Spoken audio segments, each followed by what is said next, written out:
Welcome back. గురుకుల ఉద్యోగానికి తిరిగి స్వాగతం. ఈరోజు ఎగ్జామ్ దగ్గరలో ఉంది కాబట్టి ఇక పూర్తిగా సబ్జెక్టుకు సంబంధించిన సలహాలు అవేర్నెస్ సెషన్ పెట్టాం. అందులో భాగంగా మనకి ఈరోజు ఇప్పుడు ఇద్దరు గెస్టులు ఉన్నారు. ఒకరు జితేందర్ రెడ్డి గారు, ఇంకొకరు అశోక్ కుమార్ గారు. ఇండియన్ హిస్టరీ, అదేవిధంగా తెలంగాణ హిస్టరీ, తెలంగాణ చరిత్ర, ఉద్యమం, సంస్కృతికి సంబంధించి ఇద్దరు ఎక్స్పర్ట్లు మనకు సలహాలు సూచనలు అందిస్తారు. మీకు ఎటువంటి డౌట్స్ ఉన్నా ఇమీడియట్గా స్క్రీన్ మీద కనిపిస్తున్న నెంబర్లకు ఫోన్ చేసి సార్ అని అడిగి మీ డౌట్స్ క్లారిఫై చేసుకోవచ్చు. నమస్కారం సార్, ఇద్దరికి చర్చకు స్వాగతం. ముందుగా అశోక్ కుమార్ గారు, ఫస్ట్ ఆఫ్ ఆల్ మనం ఇప్పుడు ఏం చెప్పాలనుకున్న ఇంకొక 2 రోజులు టైం ఉంది. ఓకే, ఈసారి మరి ఈ 2 రోజుల్లో ఇండియన్ హిస్టరీ, భారతదేశ చరిత్ర మీద ఎట్లా మరి ప్రిపేర్ కావాలి, అయిన వాళ్ళు ఏం చూసుకోవాలి చెప్తారా? అంటే మనకి ఇండియన్ హిస్టరీ అనేది ఒక సముద్రం, కానీ ఇంకా 2 డేస్ మాత్రమే టైం ఉంది. ఈ యొక్క సముద్రంకి వెళ్ళి క్వశ్చన్లు అడిగేది కూడా ఒక 6-7 క్వశ్చన్ల కంటే ఎక్కువ అడిగే సందర్భం ఏం లేదు. ప్రధానంగా ఇక్కడ మనం చదవాల్సిన అంశం ఏంటంటే సొసైటీ, సమాజ అనే అంశంపైన ప్రధాన దృష్టి పెట్టాలి. సమాజంతో పాటు భాషా సాహిత్యాలు అంటే గ్రంథాలు, ముఖ్యంగా ఏ వంశకాలంలో ఏ గ్రంథాలు రాయబడినది మరొక అంశం ఏంటంటే నిర్మాణాలు. అంటే ఒకటి సమాజము, society, next language and authors రాసినటువంటి ఒక బుక్స్, థర్డ్ ఏమిటంటే నిర్మాణాలు. ఈ 3 అంశాలపైనే ప్రధానంగా దృష్టి పెట్టే ఒక ప్రయత్నం చేయాలి. మనకు ప్రధానంగా ఇప్పుడు కల్చర్ అనే నేపథ్యాన్ని చూసినప్పుడు ప్రాచీనము, మధ్యయుగము ఈ 2 అంశాలపైన ఎక్కువ దృష్టి పెట్టాలి. మోడర్న్ మీద కొంచెం తక్కువ క్వశ్చన్ అడిగే అవకాశం ఉంది. మోడర్న్లో భాగంగా రిఫార్మ్స్, సాంఘిక సంస్కరణ ఉద్యమాలలో ఎక్కువ క్వశ్చన్ రావడానికి ఆస్కారం, ఓన్లీ మోడర్న్ హిస్టరీకి వచ్చినప్పుడు. ఇప్పుడు మన ప్రాచీన హిస్టరీకి వచ్చినప్పుడు ప్రధానంగా దృష్టి పెట్టాల్సిన టాపిక్స్ ఏమిటంటే సింధు నాగరికత, అలాగే వేద నాగరికత. సింధు నాగరికత, వేద నాగరికత మస్ట్గా 1 క్వశ్చన్ అడుగుతారు. దాంతోపాటు మనకు మౌర్యులు అనేది కంప్లీట్ కల్చర్ నేపథ్యంలో పెద్ద కనపడదు కాబట్టి గుప్తులు అనే చాప్టర్ని బాగా దృష్టి పెట్టాలి. దానితో పాటు దక్షిణ దేశ రాజ్యాలైనటువంటి చోళులు కానీ, పల్లవులు కానీ, కళ్యాణి చాళుక్యులు, బాదామి చాళుక్యులు లాంటి చిన్న వంశాల కాలంలో నిర్మించిన నిర్మాణాల మీద దృష్టి పెట్టాలి. కాబట్టి ప్రాచీనంలో మీరు ప్రధానంగా దృష్టి పెట్టాల్సిన అంశాలు ఏంటంటే ఒకటి సింధు నాగరికత, 2 వేద నాగరికత, 3 గుప్త సామ్రాజ్యం, 4 బౌద్ధ జైన మతాల కాలంలో జరిగినటువంటి సంఘ సంస్కరణ ఉద్యమాల నేపథ్యంలో ఈ అంశాలని ఈ చాప్టర్లలో ప్రధానంగా చూడాల్సింది ఓన్లీ కల్చరు, లాంగ్వేజ్ అంటే గ్రంథాల మీద ప్రధానంగా దృష్టి పెట్టండి. మనకు వచ్చేటటువంటి 6 క్వశ్చన్లలో 2 మస్టుగా గ్రంథాల క్వశ్చన్లు అడుగుతారు. ఉదాహరణకు మనకు వేదకాలంలో ఋగ్వేదం ఉంది. ఋగ్వేదంలోని 10వ మండలం ఉంది. దాంట్లో పురుష సూక్తంలో వర్ణ వ్యవస్థ గురించి పేర్కొన్నారు. దాంతోపాటు గాయత్రి మంత్రం ఉంది. ఋగ్వేదంలోని 3వ మండలంలో గాయత్రి మంత్రం పేర్కొనబడింది. అంటే వేద నాగరికత కంప్లీట్గా కల్చర్ నేపథ్యంలో ఉంటుంది కాబట్టి వేద నాగరికత కంప్లీట్గా ఒకసారి చూసి ఒక ప్రయత్నం చేయండి. ఉదాహరణకు వేద నాగరికత ఉంది. వేద నాగరికతలో 4 వేదాలు చూడాలి, 4 ఉపవేదాలు చూడాలి, 4 అనుబంధాలు చూడాలి, అలాగే 2 ఇతిహాసాలు చూడాలి. రామాయణము, మహాభారతం. ఉదాహరణకు మహాభారతం ఉంది. మహాభారతంలోని భాగాలను ఏమని పిలుస్తారు అంటే పర్వాలు అని పిలుస్తారు. మహాభారతాన్ని పంచమ వేదంగా పిలుస్తారు. మహాభారతానికి ఉన్న మరొక పేరు జయ సంహిత. మహాభారతాన్ని వేదవ్యాసుడు రాశాడు. అంటే ఒకటే అంశంలో మహాభారతంలో భాగాలు పర్వాలు, మహాభారతాన్ని రాసింది వేదవ్యాసుడు, మహాభారతానికి ఉన్న మరొక పేరు జయ సంహిత. దీన్ని పంచమ వేదంగా, ఒక వేదానికి ఉండాల్సిన లక్షణాలు మొత్తం కూడా దీనికి ఉన్నాయి కాబట్టి దీన్ని ఒక పంచమంగా 5th వేదాగా పిలిచారు. ఇక్కడ అంశాలు చూడాలి. దానితో పాటు భగవద్గీత కూడా మహాభారతంలోని భాగమే. భగవద్గీత అనేది మహాభారతంలోని 6వ పర్వంలో, భీష్మ పర్వంలో 2వ అధ్యాయం నుంచి 42వ అధ్యాయం వరకు 701 శ్లోకాలతో ఉన్న ఒక గ్రంథం భగవద్గీత. ఇది హిందువుల యొక్క పవిత్రమైన గ్రంథం భగవద్గీత. ఒక పవిత్ర గ్రంథం అన్నప్పుడు ఇక్కడ హిందువుల యొక్క పవిత్ర గ్రంథం భగవద్గీత, ముస్లిం యొక్క పవిత్ర గ్రంథము ఖురాన్. ఖురాన్లోని భాగాలను ఏమంటారు? మహాభారతంలోని భాగాలు పర్వాలైతే ఖురాన్లోని భాగాలని సూరలు అని పిలుస్తారు. మహాభారతాన్ని వేదవ్యాసుడు రాస్తే ఖురాన్ని జైత్నే సాబిద్ రాశాడు. అలాగే రామాయణం ఉంది. రామాయణంలోని భాగాలు ఖండాలని పిలుస్తాం. రామాయణంలో దాదాపు 24,000 శ్లోకాలు ఉంటే మహాభారతంలో 1,00,000 శ్లోకాలు ఉన్నాయి. దీన్ని శతసహస్ర అంటే 1,00,000 శ్లోకాల గ్రంథంగా, ప్రపంచంలోని ఒక పెద్ద పద్య గ్రంథంగా. కాబట్టి వేద నాగరికతలో ఉన్నటువంటి ప్రాథమిక అంశాలపైన దృష్టి పెట్టండి. ముఖ్యంగా మీరు కల్చర్ నేపథ్యంలో ప్రాచీనము, మధ్యయుగాన్ని బాగా చూడండి. మోడ్రన్లో మాత్రము సంఘ సంస్కరణ ఉద్యమాలలో భాగంగా రాజా రామ్మోహన్ రాయ్ కానీ, దివ్యజ్ఞాన సమాజం కానీ, ఆర్య సమాజం కానీ రామకృష్ణ మిషన్ కానీ ఈ సంఘ సంస్కరణ ఉద్యమాలలో ఉన్నటువంటి ప్రాథమిక అంశాలపైన దృష్టి పెట్టగలిగితే మనకు ఎగ్జామ్లో ఈ యొక్క వచ్చేటువంటి 6-7 క్వశ్చన్ల మీద మనం ఎక్కువ క్వశ్చన్ మార్చుకోవడానికి అవకాశం అనేది ఉంటుంది. Right sir. ఒకసారి జితేందర్ రెడ్డి గారు, ఇప్పుడు తెలంగాణ చరిత్రలో సంస్కృతిలో ఏ అంశాలపై మరి ఎక్కువగా దృష్టి పెట్టాలి ఉన్నాయి ఈ కాస్త తక్కువ టైంలో? ప్రధానంగా ఈ యొక్క రాజవంశాలు మనం తీసుకుంటే రాజవంశాలలో ఉన్న ఏ రాజు రాజ్య స్థాపకుడు ఎవరు? ఇప్పుడు ప్రధానంగా మనకు శాతవాహనులు ఉన్నారు. శాతవాహన రాజ్య స్థాపకుడు ఎవరనే ప్రశ్న గతంలో చాలాసార్లు వచ్చింది. శాతవాహన రాజ్య స్థాపకుడు ఎవరంటే శ్రీముఖుడు. తర్వాత శాతవాహనుల కాలం నాటి గొప్ప రాజు ఎవరంటే గౌతమిపుత్ర శాతకర్ణి. తర్వాత మొట్టమొదటిసారిగా ఈ యొక్క తమ మాతృనామాలను మొట్టమొదటిసారిగా ధరించిన వారు ఎవరంటే గౌతమిపుత్ర శాతకర్ణి. ఈ ప్రశ్న కూడా గతంలో అనేక సార్లు వచ్చింది. అంటే అభ్యర్థులు ప్రధానంగా గ్రహించాల్సింది ఏంటంటే వివిధ రాజ్యాలు ఉన్నాయి. వివిధ రాజ్యాల కాలంలో శాతవాహనుల కాలం నాటి శాతవాహన రాజ్య మూలపురుషుడు ఎవరు, లేదా గొప్ప రాజు ఎవరు, తర్వాత ఆ కాలం నాటి సమాజము, తర్వాత మతము మొదలైన అంశాలను మనం అధ్యయనం చేయాల్సి ఉంటుంది. అదేవిధంగా ఆ కాలం నాటి భాషా సాహిత్యాల గురించి అధ్యయనం చేయాల్సి ఉంటుంది. ఇప్పుడు ఫర్ ఎగ్జాంపుల్ తీసుకుంటే హలుడు అనే కవి ఉన్నాడు. ఆయన శాతవాహనంలో 17వ రాజు. అది శాతవాహనంలో ఎన్నో రాజు హలుడు అని కూడా గతంలో క్వశ్చన్స్ వచ్చాయి. కాబట్టి శాతవాహనంలో హలుడు 17వ రాజు. హలుడు రచించిన గ్రంథం ఏంది? గాథా సప్తసతి. తర్వాత హలునికి ఒక బిరుదు ఉంది, కవివత్సరుడు అనే బిరుదు ఉంది. ఇలాంటి ప్రశ్నలు గతంలో చాలాసార్లు వచ్చింది. ఒక హలుని మీదనే ఒకటే ఎగ్జామ్లో ఆయన కవివత్సరుడు అనే బిరుదు ఎవరిది అని కానీ అనే ప్రశ్న వచ్చింది. అదేవిధంగా గాథా సప్తసతి ఎవరు రచించారనే ప్రశ్న కూడా వచ్చింది ఒకటే ఎగ్జామ్లో. ఇలాంటి ప్రశ్నలు. తర్వాత అదేవిధంగా గుణార్జుడు అనే మరో కవి ఉన్నాడు. ఆయన బృహత్కథ రచించాడు. ఆయన పైశాచి భాషలో బృహత్కథ రచించాడు. తర్వాత శర్వవర్మ అనే మరో కవి ఉన్నాడు. ఆయన కాతంత్ర వ్యాకరణం అనే సంస్కృత వ్యాకరణ గ్రంథాన్ని రచించాడు. మరి ఇదే విధంగా తీసుకుంటే చివరి శాతవాహన రాజు ఎవరు? చివరి శాతవాహన రాజు ఎవరు అంటే 3వ పులోమావి. ఆయన 3వ పులోమావి సంబంధించిన మేకధోని శాసనం ద్వారా విషయం మనకు తెలుస్తుంది. కాబట్టి అభ్యర్థులు కేవలం ఏది ఇంపార్టెంటో దాన్ని గ్రహిస్తే సరిపోతుంది. అంటే సమాజం గురించి కానీ మతం గురించి కానీ అధ్యయనం చేయాల్సి ఉంటుంది. మనకు మ్యాక్సిమం మనకు రాజుల గురించి చరిత్ర సంబంధించి రాజుల గురించి తీసుకుంటే మనకు మ్యాక్సిమము ఆసబ్జాయిల వరకు ఉంటుంది. అంటే మిడివల్ పీరియడ్లో మనకు తీసుకుంటే ప్రాచీన కాలంలో శాతవాహనులు, తర్వాత ఇక్ష్వాకులు, విష్ణుకుండినులు, అదేవిధంగా మధ్యయుగంలో తీసుకుంటే ఈ యొక్క వేములవాడ చాళుక్యులు, కాకతీయులు, తర్వాత పద్మనాయకులు, రేచర్ల పద్మనాయకులు, వీళ్ళు మిడివల్ కాలంలో తీసుకోవచ్చు మనం. ఈ విధంగా తీసుకున్నప్పుడు మరి ఇప్పుడు కాలాన్ని తీసుకొని మనం కంటిన్యూ చేద్దాం. హలో, మాట్లాడండి సార్ అని అడగండి మీ డౌట్ ఏంటో. సార్ నమస్తే సార్. నమస్తే, చెప్పమ్మా. సార్ తెలంగాణ మూవ్మెంట్లో ధూమ్ధామ్ అనే ప్రోగ్రామ్ జరిగింది కదా? అవునండి. అది 2003 సెప్టెంబర్ 30 సార్ డేట్? అవునండి, సెప్టెంబర్ 30లో నిజామాబాద్ జిల్లా కామారెడ్డిలో. ఇవాళ కామారెడ్డి కూడా కామారెడ్డిలో జరిగింది కదా సార్? 2 or 3 అది కొంచెం డౌట్. 2003 సెప్టెంబర్ 30, 2012లో 10 years ఉత్సవాలు నిర్వహించడం జరిగింది. 2003 కదా sir? 2003 September 30. Okay sir, thank you. అస్మై బాలకిషన్ గారు. So please continue. సో మనం అదేవిధంగా మనం తీసుకుంటే ఈనాటి కవులు మనకు ప్రాధాన్యత ఇవ్వాల్సి ఉంటుంది. తర్వాత ఈనాటి నిర్మాణాలు తీసుకుంటే అజంతా గుహల్లోని శ్వేత గజజాతక చిత్రం అనేది శాతవాహనుల కాలానికి సంబంధించింది. ఇదొక ముఖ్యమైన అంశము. తర్వాత మనకు ఈ కాలం నాటి మరొక ముఖ్య పండితుడు ఉన్నాడు, ఆచార్య నాగార్జునుడు ఉన్నాడు. ఆచార్య నాగార్జునుడు గొప్ప బౌద్ధ తత్వవేత్త. ఆయన మాధ్యమికవాదాన్ని ప్రతిపాదించాడు.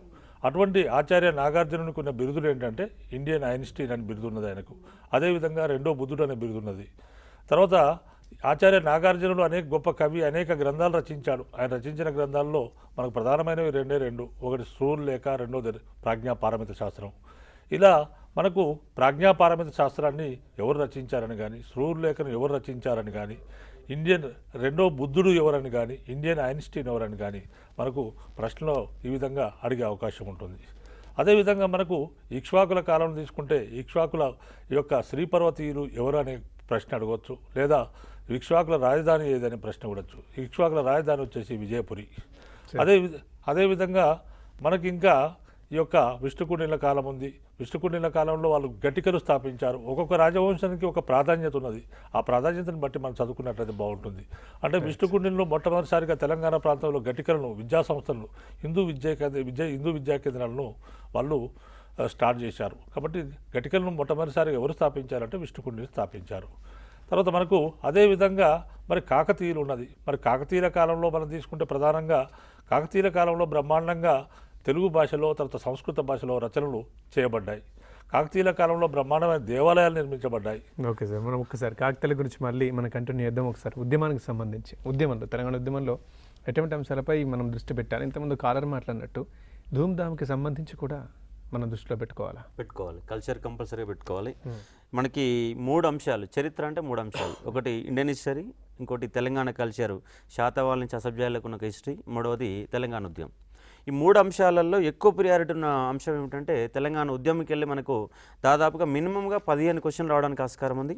ఇక్కడ మన కల్చర్ నేపథ్యంలో ఒక మినిమంగా ఒక 3-4 క్వశ్చన్లు తెలంగాణ ఉద్యమంలో కల్చర్ నేపథ్యంలో క్వశ్చన్ వస్తాయి. ఉదాహరణ బతుకమ్మ ఉన్నది, బతుకమ్మతో పాటు బోనాలు ఉన్నాయి, తెలంగాణ ధూమ్ధామ్ అంటే తెలంగాణ పౌర సంఘాలు తెలంగాణ ఉద్యమ నిర్మాణం చేసిన వాళ్ళు తెలంగాణ జనసభని, తెలంగాణ మహాసభని, విద్యావంతుల వేదికని, దానితో పాటుగా ఇలాంటి అంశాలు అంటే ధూమ్ధామ్ ఇవన్నీ తెలంగాణ కల్చర్ ఆర్గనైజేషన్లో అంటే ఒకవైపు రాజకీయ పార్టీలు ఉద్యమాన్ని చేస్తుంటే మరొక వైపు పౌర సంఘాలను ఉద్యమాలు చేసినాయి. దాంట్లో ధూమ్ధామ్ రసమయ్య బాలకృష్ణ మొదలుపెట్టిన ఒక ధూమ్ధామ్ ఒక కార్యక్రమం. ఇది 2003 సెప్టెంబర్ 30 స్టార్ట్ అయ్యి కార్యక్రమాలు నిర్వహించింది. కాబట్టి ప్రతి సభలో కూడా మొట్టమొదటిసారిగా నాయకులు అనేవాళ్ళు స్టేజ్ మీదకి ఎక్కకముందు ప్రజల్ని జాగృతం చేసి తెలంగాణ జరిగిన అన్యాయాలని ఒక కళారూపంలో, ఒక పద్య రూపంలో, ఒక గాన రూపంలో కాలికి గజ్జెగట్టి గ్రామాన్ని తిరిగి ప్రజల్ని మొబిలైజ్ చేసిందంటే ఈ యొక్క సంస్కృత సంఘాలు. దాంట్లో అత్యంత ముఖ్యమైనది ఈ యొక్క ధూమ్ధామ్ అనే ఒక కార్యక్రమం కాబట్టి అభ్యర్థులు గుర్తుపెట్టుకోవచ్చు. ఇక్కడ మనకు తెలంగాణ ఉద్యమంలో ఒక 15 క్వశ్చన్ల వరకు వస్తాయి. కల్చర్ నేపథ్యంలో బతుకమ్మ, బోనాలు, అదేవిధంగా తెలంగాణ ఒక పదజాలం ఇస్తాడు. అంటే ఏదైనా ఒక పదం ఇచ్చి దీనికి అర్థమైన ఏమంటారు అని చెప్పేసి ఒక క్వశ్చన్ వస్తుంది. బోనాల మీద ఒక క్వశ్చన్ కానీ, తెలంగాణ జాతరల మీద ఒక క్వశ్చన్ కానీ, ఇలాంటి క్వశ్చన్లు ఒక 3-4 క్వశ్చన్లు వస్తే కంప్లీట్గా పొలిటికల్ హిస్టరీ మీ బ్యాక్గ్రౌండ్లో ఉన్నటువంటి దాని మీద ఒక 10 క్వశ్చన్ రావడానికి ఆస్కారం ఉంది.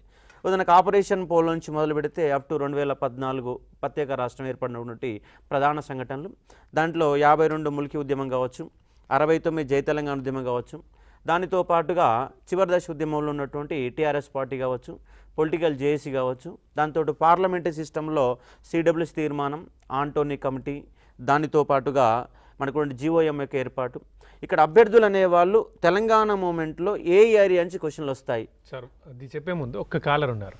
హలో, సార్తో మాట్లాడండి, మీ డౌట్ అంటాడు కానీ. హలో, చెప్పండి సార్. సార్ నమస్తే సార్. నమస్తే సార్, ఇప్పుడు జోనల్ వైజ్గా కంప్లీట్ చేయండి. ఫోన్ లైన్ కట్ అయినట్లుందండి. హలో, అనంత్ రెడ్డి గారు కంప్లీట్ చేయండి మీ క్వశ్చన్, సార్ వింటున్నారు.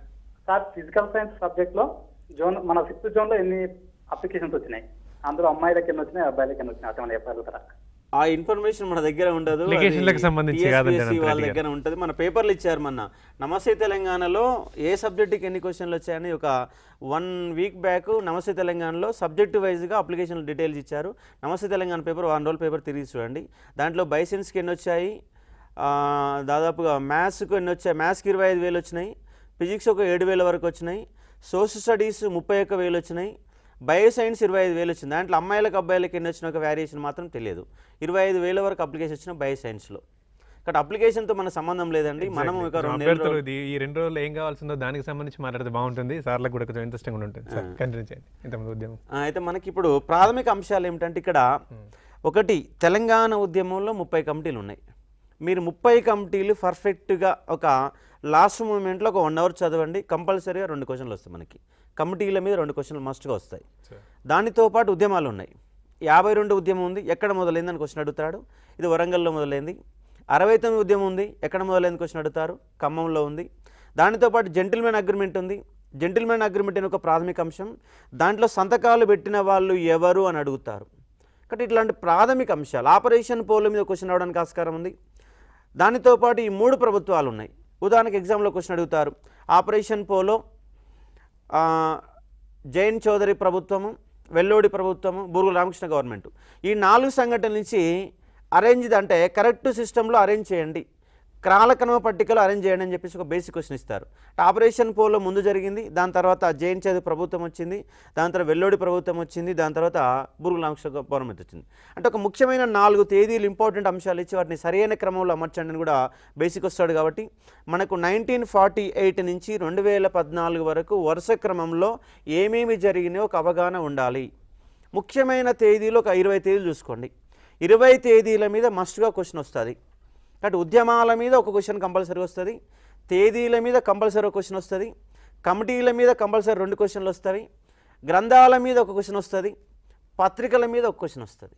ఇలా వ్యారియేషన్ టైప్ ఆఫ్ క్వశ్చన్స్ చదవగలిగితే మనకి ఎక్కువ మాట్లాడడానికి ఆస్కారం ఉంది. రైట్ సార్, మరో కాలర్ ఉన్నారు. హలో సార్ అడిగారు. సార్ జితేందర్ సార్ చెప్పండి మేడం. జితేందర్ రెడ్డి సార్ మాట్లాడారు. వింటున్నారు సార్, చెప్పండి సార్ నమస్తే సార్. నమస్తే అండి. అంటే శ్రీ పర్వతీయ భక్తులని విష్ణు కుండిల్ని అంటారా లేకపోతే ఇక్ష్వాకులను అంటారా? ఇక్ష్వాకులను శ్రీ పర్వతీయులని అంటారండి.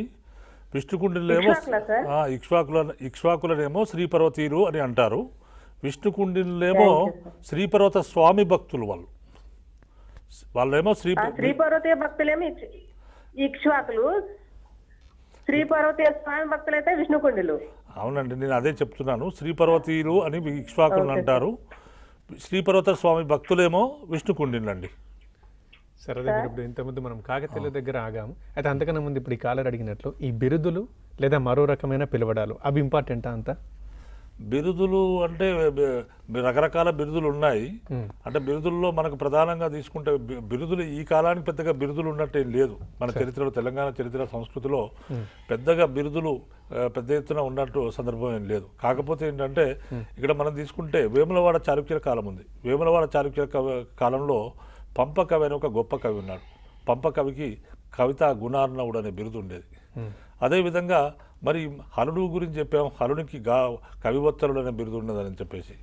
తర్వాత మనకు ఇక్కడ సాహిత్యం మీద ఎక్కువ కాన్సన్ట్రేట్ చేయాలి. సాహిత్యం మీద ఎక్కువ కాన్సన్ట్రేట్ చేసినట్లయితే మనకు 1-2 పుస్తకాల గురించి అడిగే అవకాశాలు ఎక్కువగా ఉన్నాయి. ఇప్పుడు మనం పంపకవి గురించి చెప్పుకున్నాం. పంపకవి విక్రమార్జున విజయం అనే గ్రంథాన్ని రచించాడు. ఆయన ఒక కన్నడ భాషా కవి. ఆ విధంగా విక్రమార్జున విజయం రచించాడు. అదేవిధంగా అదే కాలంలో మరొక కవి ఉన్నాడు వేములవాడ చాళుక్యుల కాలంలో. ఆయన పేరు మల్యరేచన. మల్యరేచన కవిజనాశ్రయం అనే గ్రంథాన్ని రచించాడు. మరి కవిజనాశ్రయము అనే గ్రంథం గురించి మనకు పోయిన గ్రూప్ 2లో వచ్చింది. కవిజనాశ్రయం అనే గ్రంథాన్ని ఎవరు రచించారంటే మల్యరేచన రచించాడు. అదేవిధంగా మరి ఇంకొక కవి ఉన్నాడు, ఆయన పేరు సోమదేవ సూరి. సోమదేవ సూరి యశస్తిలక అనే చెంపు రచించాడు. మరి సోమదేవ సూరికి మీరు అన్నట్టు ఒక బిరుదు ఉండేది, అదేంటంటే శాద్వాదాచల సింహ. ఈ శాద్వాదాచల సింహ అనే బిరుదు గురించి 2008 సంవత్సరంలో జరిగిన గ్రూప్ 2 ఎగ్జామ్లో అడిగారు. కాబట్టి శాద్వాదాచల సింహ అనే బిరుదు ఎవరిది బిరుదు అంటే చాలామంది ఆ బిరుదులు ఆన్సర్ చేయలేకపోయారు. శాద్వాదాచల సింహ అనే బిరుదు సోమదేవ సూరిది. సార్ ఒక్క కాలర్ ఉన్నారు. హలో మాట్లాడండి సార్, డౌట్ అడగండి. హలో హలో చెప్పండి సార్. హలో హలో సార్ వింటున్నారు, 2 సార్లు వింటున్నారు. మీ క్వశ్చన్ ఏంటో అడగండి స్ట్రైట్గా. Good afternoon sir. నేను రంగారెడ్డి నుంచి చేస్తున్నా, హనుమంత్ నా పేరు. ఓకే. అది తెలంగాణలో ఇప్పుడు తెలంగాణలో జైన మత క్షేత్రాలు, బౌద్ధ మత క్షేత్రాలు ఉన్నాయి కదా సార్? అవును అవును. ఎక్కడెక్కడ ఉన్నాయి సార్ జైన మత క్షేత్రాలు ఏంటివి, బౌద్ధ మత క్షేత్రాలు ఏంటివి? బౌద్ధ మత క్షేత్రాలు అంటే మనకు చాలా ఉన్నాయండి. అవి ఇప్పుడు సమైక్య పరిపాలనలో వెలుగులోకి రాలేదు, ఇప్పుడు వచ్చాయి. ఈ బౌద్ధ మత క్షేత్రాలు తీసుకుంటే మనకు పనిగిరి, గాజులబండ, తర్వాత తిరుమలగిరి, తర్వాత నాగారము, నేలకొండపల్లి, తర్వాత గీసుకొండ, ఆ తర్వాత ఇలా అనేక బౌద్ధ క్షేత్రాలు ఉన్నాయండి. అదేవిధంగా జైన క్షేత్రాల్లో మనకు పొట్ల చెరువు, తర్వాత కొల్లిపాక. పొట్ల చెరువు అంటే పటాన్ చెరువు, కొల్లిపాక అంటే కొలన్పాక, తర్వాత పూడూరు, తర్వాత హనుమకొండ, ఇలాంటి జైన కేంద్రాలు చాలా ఉన్నాయండి. రైట్ సార్, మరో కాలర్ ఉన్నారు. హలో మాట్లాడండి. హలో చెప్పండి sir. Good evening sir. Good evening అండి. నా పేరు కర్ణాకర్ సార్. చెప్పండి sir, Telangana new districts form అయినాయి కదా తెలంగాణ కొత్త జిల్లాలో? Okay okay. కొత్త జిల్లాల నుంచి ఏమైనా క్వశ్చన్స్ ఎక్స్పెక్ట్ చేయొచ్చా? చేయవచ్చు కొత్త, ఎందుకంటే అది చేసి కూడా దాదాపుగా దసరాలో చేశారు కాబట్టి దాదాపు 8 నెలలు అవుతుంది కాబట్టి రావడానికి అవకాశాలు ఉన్నాయి మనకి. ఎన్ని క్వశ్చన్లు వచ్చే అవకాశం ఉంది? అంటే 1-2 క్వశ్చన్లు వస్తాయి మనకి. కరెంట్ అఫైర్స్లో భాగంగా రావడానికి అవకాశం ఉంది. ఓకే. 30 జిల్లాలు, ఇప్పుడు 31 జిల్లాలు ఉన్నాయి. కొత్త మండలాలు ఒక 125 మండలాలు వచ్చినాయి. టోటల్గా మండలాల సంఖ్య ఎంత అని అడగవచ్చు. కాబట్టి టోటల్గా మండలాల సంఖ్య 584 మండలాలు ఉన్నాయి. కాబట్టి డివిజన్లు 68 ఉన్నాయి, జిల్లాలు 31 ఉన్నాయి. కాబట్టి మొత్తం ఒక సంఖ్యను చూసుకోండి. ఒకసారి సంఖ్య చూసుకుంటే మనకు రావడానికి అవకాశం ఉంది. రైట్ సార్, మరో కాలర్ ఉన్నారు మనకు. Next hello. హలో నమస్కారం నమస్తే అండి, చెప్పండి మీ డౌట్ ఏంటో అడగండి, సార్లు ఉన్నారు. సార్. నాకు ఒకసారి 8 పాయింట్ ఫార్ములాస్ ఒకసారి చెప్తారు. 8 పాయింట్ ఫార్ములా మన గురుకులాలలో పెద్దగా ఏం అడగరు. మీకు 8 పాయింట్ ఫార్ములా ఎప్పుడు ప్రవేశపెట్టారని అడుగుతారు. ఇది 1969 ఏప్రిల్ 11వ తారీఖు నాడు పార్లమెంటులో శ్రీమతి ఇందిరాగాంధీ తెలంగాణ ఉద్యమాన్ని అణచివేసే నేపథ్యంలో ప్రవేశపెట్టారు 8 పాయింట్ ఫార్ములా. కాబట్టి మన 69 మూమెంట్లో 3 ఫార్ములాలు ఉన్నాయి. ఒకటి 8 పాయింట్ ఫార్ములా, ఒకటి 5th పాయింట్ ఫార్ములా, ఒకటి 6 పాయింట్ ఫార్ములా. మనకి 8 point formula April 11, 69, 5th point formula 72 November 27, 6 point formula 73 September 21. కాబట్టి మనకు లోతుగా ఆడడానికి అవకాశాలు లేవు, కానీ మీకు 6 పాయింట్ ఫార్ములా మాత్రం ఆడడానికి అవకాశం ఉంది. 6 పాయింట్ ఫార్ములాలో ఏమి జరిగాయి అంటే కొత్తగా ఏమి ఏర్పాటు చేశారని క్వశ్చన్ అడుగుతారు. హలో, మీరు అయిపోయిందా? రైట్, ఒకసారి నెక్స్ట్ కాలర్ ఉన్నారు. హలో, మాట్లాడండి. Hello sir, good afternoon sir. చెప్పండి. నా పేరు అనిత సార్, నేను హైదరాబాద్ నుంచి కాల్ చేస్తున్నాను. చెప్పండి సార్, తెలంగాణ పౌర సంఘాలకు సంబంధించి ఎలాంటి ప్రశ్నలు అడుగుతారో చెప్తారా సార్? తెలంగాణ పౌర సంఘాల మీద ఒకటే క్వశ్చన్ వస్తుంది. ఆ క్వశ్చన్ ఏమిటంటే ఒకవైపు సంఘాలు ఇచ్చి మరోవైపు అధ్యక్షులు ఇస్తారు, వీటిని జతపరచండి అని క్వశ్చన్ అడుగుతారు. లేదంటే ఈ పౌర సంఘాల కాలంలో వచ్చినటువంటి కొన్ని పత్రికల పేర్లు కూడా గుర్తుపెట్టుకోవాల్సిన అవసరం ఉంటుంది. కొన్ని పత్రికలు అంటే దానిలో భాగంగా మన తెలంగాణ అనే పత్రికని ఐక్యవేదిక కొనసాగించింది. మా తెలంగాణ అనే ఒక పత్రికని తెలంగాణ ఇన్ఫర్మేషన్ ట్రస్ట్ ఏర్పాటు చేసింది. ఇలాంటి క్వశ్చన్ రావడానికి ఆస్కారం ఉంది. ముఖ్యంగానైతే ఒక క్వశ్చన్ మస్ట్గా ఏమడుస్తుందంటే ఒకవైపు పౌర సంఘాలు, మరోవైపు స్థాపించిన అధ్యక్షుల పేర్లు జతపరచండి అనే నేపథ్యంలో క్వశ్చన్ అడుగుతారు. కాబట్టి సంవత్సరాలు ఏం అడిగారు అక్కడ మీకు ప్రధానం గుర్తుపెట్టుకోవాల్సింది పౌర సంఘాలు ఒక 40 ఒక 35 వరకు వస్తాయి. 35 సంఘాల అధ్యక్షులు ఎవరో చూసుకునే ఒక ప్రయత్నం చేయండి. రైట్ సార్, జితేందర్ గారు ఇంతకుముందు కాకతీయుల దగ్గర మనం ఆగాం. కాకతీయాస్లో మనకు ప్రధానంగా తీసుకుంటే కాకతీయుల కాలంలో అనేకమైన ఇంపార్టెంట్ అంశాలు ఉన్నాయి. అంటే తొలి కాకతీయుల్లో గొప్పరాజు మలి కాకతీయుల్లో మొదటి గొప్పరాజైన రుద్రదేవుడు ఉన్నాడు. సార్ ఒక్కసారి మళ్ళీ మాట్లాడుతుంది. కాలర్ ఉన్నారు. హలో, మాట్లాడండి, సార్తో అడగండి మీ డౌట్ ఏంటో. హలో హలో, సార్ వింటున్నారు, చెప్పండి మీ క్వశ్చన్.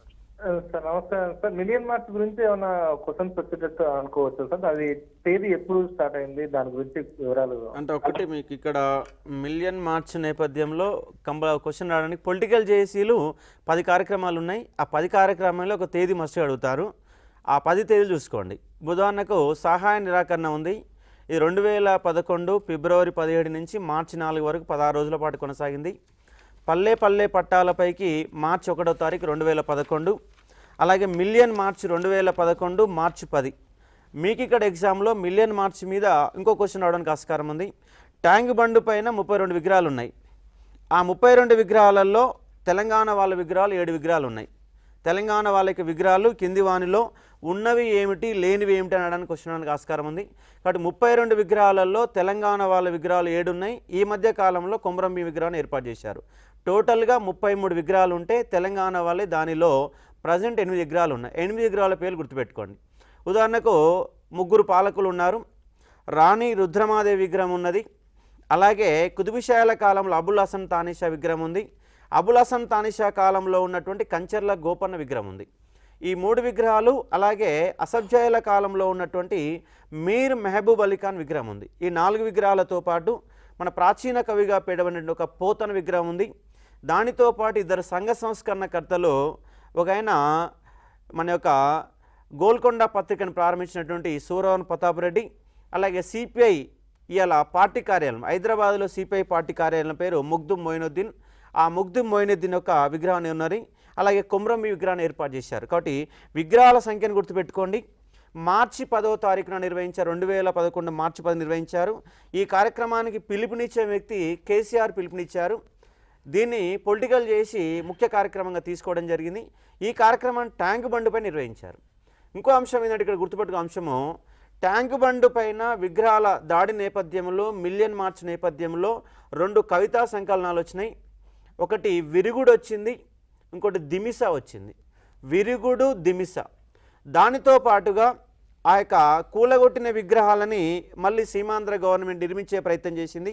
అలా నిర్మించే ప్రయత్నం చేసినప్పుడు నిర్మించవద్దని తెలంగాణ వాదులు ట్యాంక్ బండ్ పైకి ర్యాలీ నిర్వహించారు. ఆ ర్యాలీని ఆ యొక్క యాత్రని స్వాభిమాన్ యాత్ర అంటారు. ఇక్కడ మీకు ఒక మిలియన్ మార్చ్ మీద 8 అంశాలు వచ్చినాయి. ఇక్కడ ఒకటి మిలియన్ మార్చ్ కేసీఆర్ పిలుపునిచ్చాడు. మిలియన్ మార్చ్ మార్చి 10వ తారీఖున జరిగింది. మిలియన్ మార్చ్ మన ట్యాంక్ బండ్ పైన 32 విగ్రహాలు ఉన్నాయి. ఈ మధ్యకాలంలో ఒక విగ్రహాన్ని ఏర్పాటు చేస్తే 33 అయినాయి. దాంట్లో తెలంగాణ వాళ్ళ 8 విగ్రహాలు ఉన్నాయి. మిలియన్ మార్చ్ నేపథ్యంలో దిమిస మరియు విరుగుడు అనే 2 పుస్తకాలు వచ్చినాయి. దానిపైన స్వాభిమాన యాత్ర దానిపైకి నిర్వహించారు, విగ్రహాలను మళ్ళీ పునరుద్ధరించవద్దని.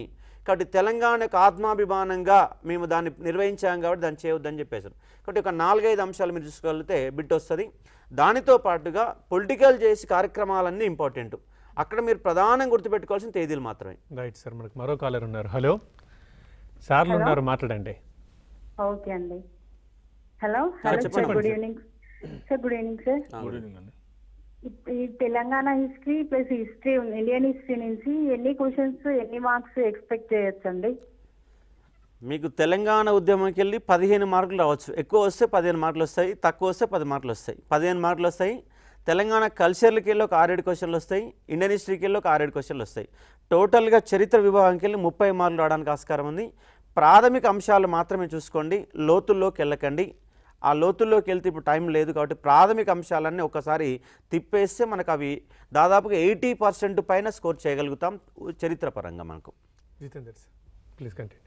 కాకతీయ మనకు కాకతీయుల కాలంలో మనం ప్రధానంగా కేవలము ఈ కాలం నాటి సాహిత్య పరంగా కానీ నిర్మాణాల పరంగా కానీ సంస్కృతి పరంగా కానీ మనం ఇంపార్టెంట్గా ఉంటుంది. మనకి ఇక్కడ రుద్రదేవుడు ఉన్నాడు. రుద్రదేవుడు నీతిసారం అనే గ్రంథాన్ని రచించాడు. అదేవిధంగా ఆయన హన్మకొండలో 1163వ సంవత్సరంలో ఆ 1000 స్తంభాల గుడిని నిర్మించాడు. దాన్ని రుద్రేశ్వర దేవాలయం అని అంటారు. అదేవిధంగా మరొక దేవాలయం, ముఖ్యమైన దేవాలయం ఏంటంటే రేచర్ల రుద్రుడు పాలంపేటలో నిర్మించిన రామప్ప దేవాలయం. దాన్ని 1213వ సంవత్సరంలో నిర్మించారు. ఈ 2 దేవాలయాలు ఇంపార్టెంట్ అయినవి. అదేవిధంగా ఈనాటి కవులు ఉన్నారు. ఈనాటి కవుల్లో మనకు ఈ యొక్క నీతిసారము రుద్రదేవుడు రచించాడని చెప్పాం. అదేవిధంగా మరొక ముఖ్యమైన గ్రంథం ఏంటంటే క్రీడాభిరామం. క్రీడాభిరామాన్ని వినుకొండ వల్లభార్యుడు రచించాడు. ఈ విధంగా వినుకొండ వల్లభార్యుడు రచించిన క్రీడాభిరామం హనుమకొండ ప్రజల యొక్క సాంఘిక జీవితాన్ని తెలియజేస్తుంది. ఇలాంటి ప్రశ్నలు అడుగుతారు. క్రీడాభిరామం ఉంటుంది, వినుకొండ వల్లభార్యుడు ఉంటారు. ఈ క్రింది ఏ అంశం గురించి క్రీడాభిరామం తెలియజేస్తుంది అంటే హనుమకొండ ప్రజల యొక్క సాంఘిక జీవితాన్ని తెలియజేస్తుంది. అదేవిధంగా ఒక్కసారి కాలర్. హలో హలో సార్లతో మాట్లాడండి. సార్ నమస్కారం సార్. నమస్తే, చెప్పండి. సార్ అశోక్ కుమార్ సార్తో మాట్లాడుతున్నాను. చెప్పండి సార్. సార్ ఇది 1969 తెలంగాణ మూవ్మెంట్లో మొదటిసారిగా ఆత్మహత్య చేసుకున్న క్యాండిడేట్ ఒకటి సార్. మలిదశ ఉద్యమంలో మొదటిసారి అంటే కిష్టయ్యనా లేకపోతే శ్రీకాంతాచార్యనా సార్? శ్రీకాంతాచార్య గుర్తుపెట్టుకోండి. ఎందుకంటే కిష్టయ్య ఆత్మహత్య చేసిన తర్వాత కిష్టయ్య తుపాకుతుని కాల్చుకున్నాడు. 69 ఉద్యమంలో మొట్టమొదటిసారి ఆత్మ బలిదాన వీరు శంకర్. ఇది సదాశివపేటలో జనవరి 69 జనవరి 24 నాడు కాల్పులు జరిపితే 25 నాడు చికిత్స పొందుతూ మరణించాడు శంకరు. శంకర్తో పాటు మనకు కృష్ణ అనే వ్యక్తి కూడా అదే రోజు గాయపడ్డాడు. కానీ ఆయన ఫిబ్రవరి 10వ తారీఖు నాడు మరణించాడు. వీళ్ళకి 2 విగ్రహాలు సదాశివపేటలో ఇప్పుడు ఏర్పాటు చేయడం జరిగింది. జగ్గారెడ్డి ఏర్పాటు చేశాడు. అక్కడ ఉన్నటువంటి స్థానిక ఎమ్మెల్యే జగ్గారెడ్డి ఆ యొక్క విగ్రహాలను ఏర్పాటు చేయడం జరిగింది. శంకర్ అండ్ కృష్ణ 2 విగ్రహాలు ఉన్నాయి. కాబట్టి ఇక్కడ శ్రీకాంతాచారి గుర్తుపెట్టుకోండి, అక్కడ మాత్రము శంకర్ గుర్తుపెట్టుకోండి. కాబట్టి ఇవన్నీ ఒక బేసిక్ ప్రాథమిక అంశాలు కాబట్టి చూసుకున్న ప్రయత్నం. ఇప్పుడు శ్రీకాంతాచారి మొదట అటెంప్ట్ చేశాడా లేకపోతే కిష్టయ్య మొదట అప్లై చేశాడా? అంటే ఆయన ఆత్మహత్యాయత్నం చేసింది శ్రీకాంతాచారి మొట్టమొదటిసారి చేసిండు. 29వ తారీఖు నాడు ఆత్మహత్య చేసిండు. అయితే ఆయన మరణించింది మాత్రం 3వ తారీఖు. కాబట్టి కాంట్రవర్సీ ఉంది కాబట్టి కాంట్రవర్సీ క్వశ్చన్ అడడానికి ఆస్కారం లేదు. ఇది అసలు ఫస్ట్ యాక్చువల్గా మీకు అడిగినటువంటి డౌట్ అందరికి వస్తుంది కాబట్టి ఇది కాంట్రవర్సీ క్వశ్చన్, అడడానికి అవకాశం లేదు. ఒకవేళ అడిగితే మాత్రం కిష్టయ్య శ్రీకాంతాచారి 2 ఆప్షన్లు ఇవ్వడు.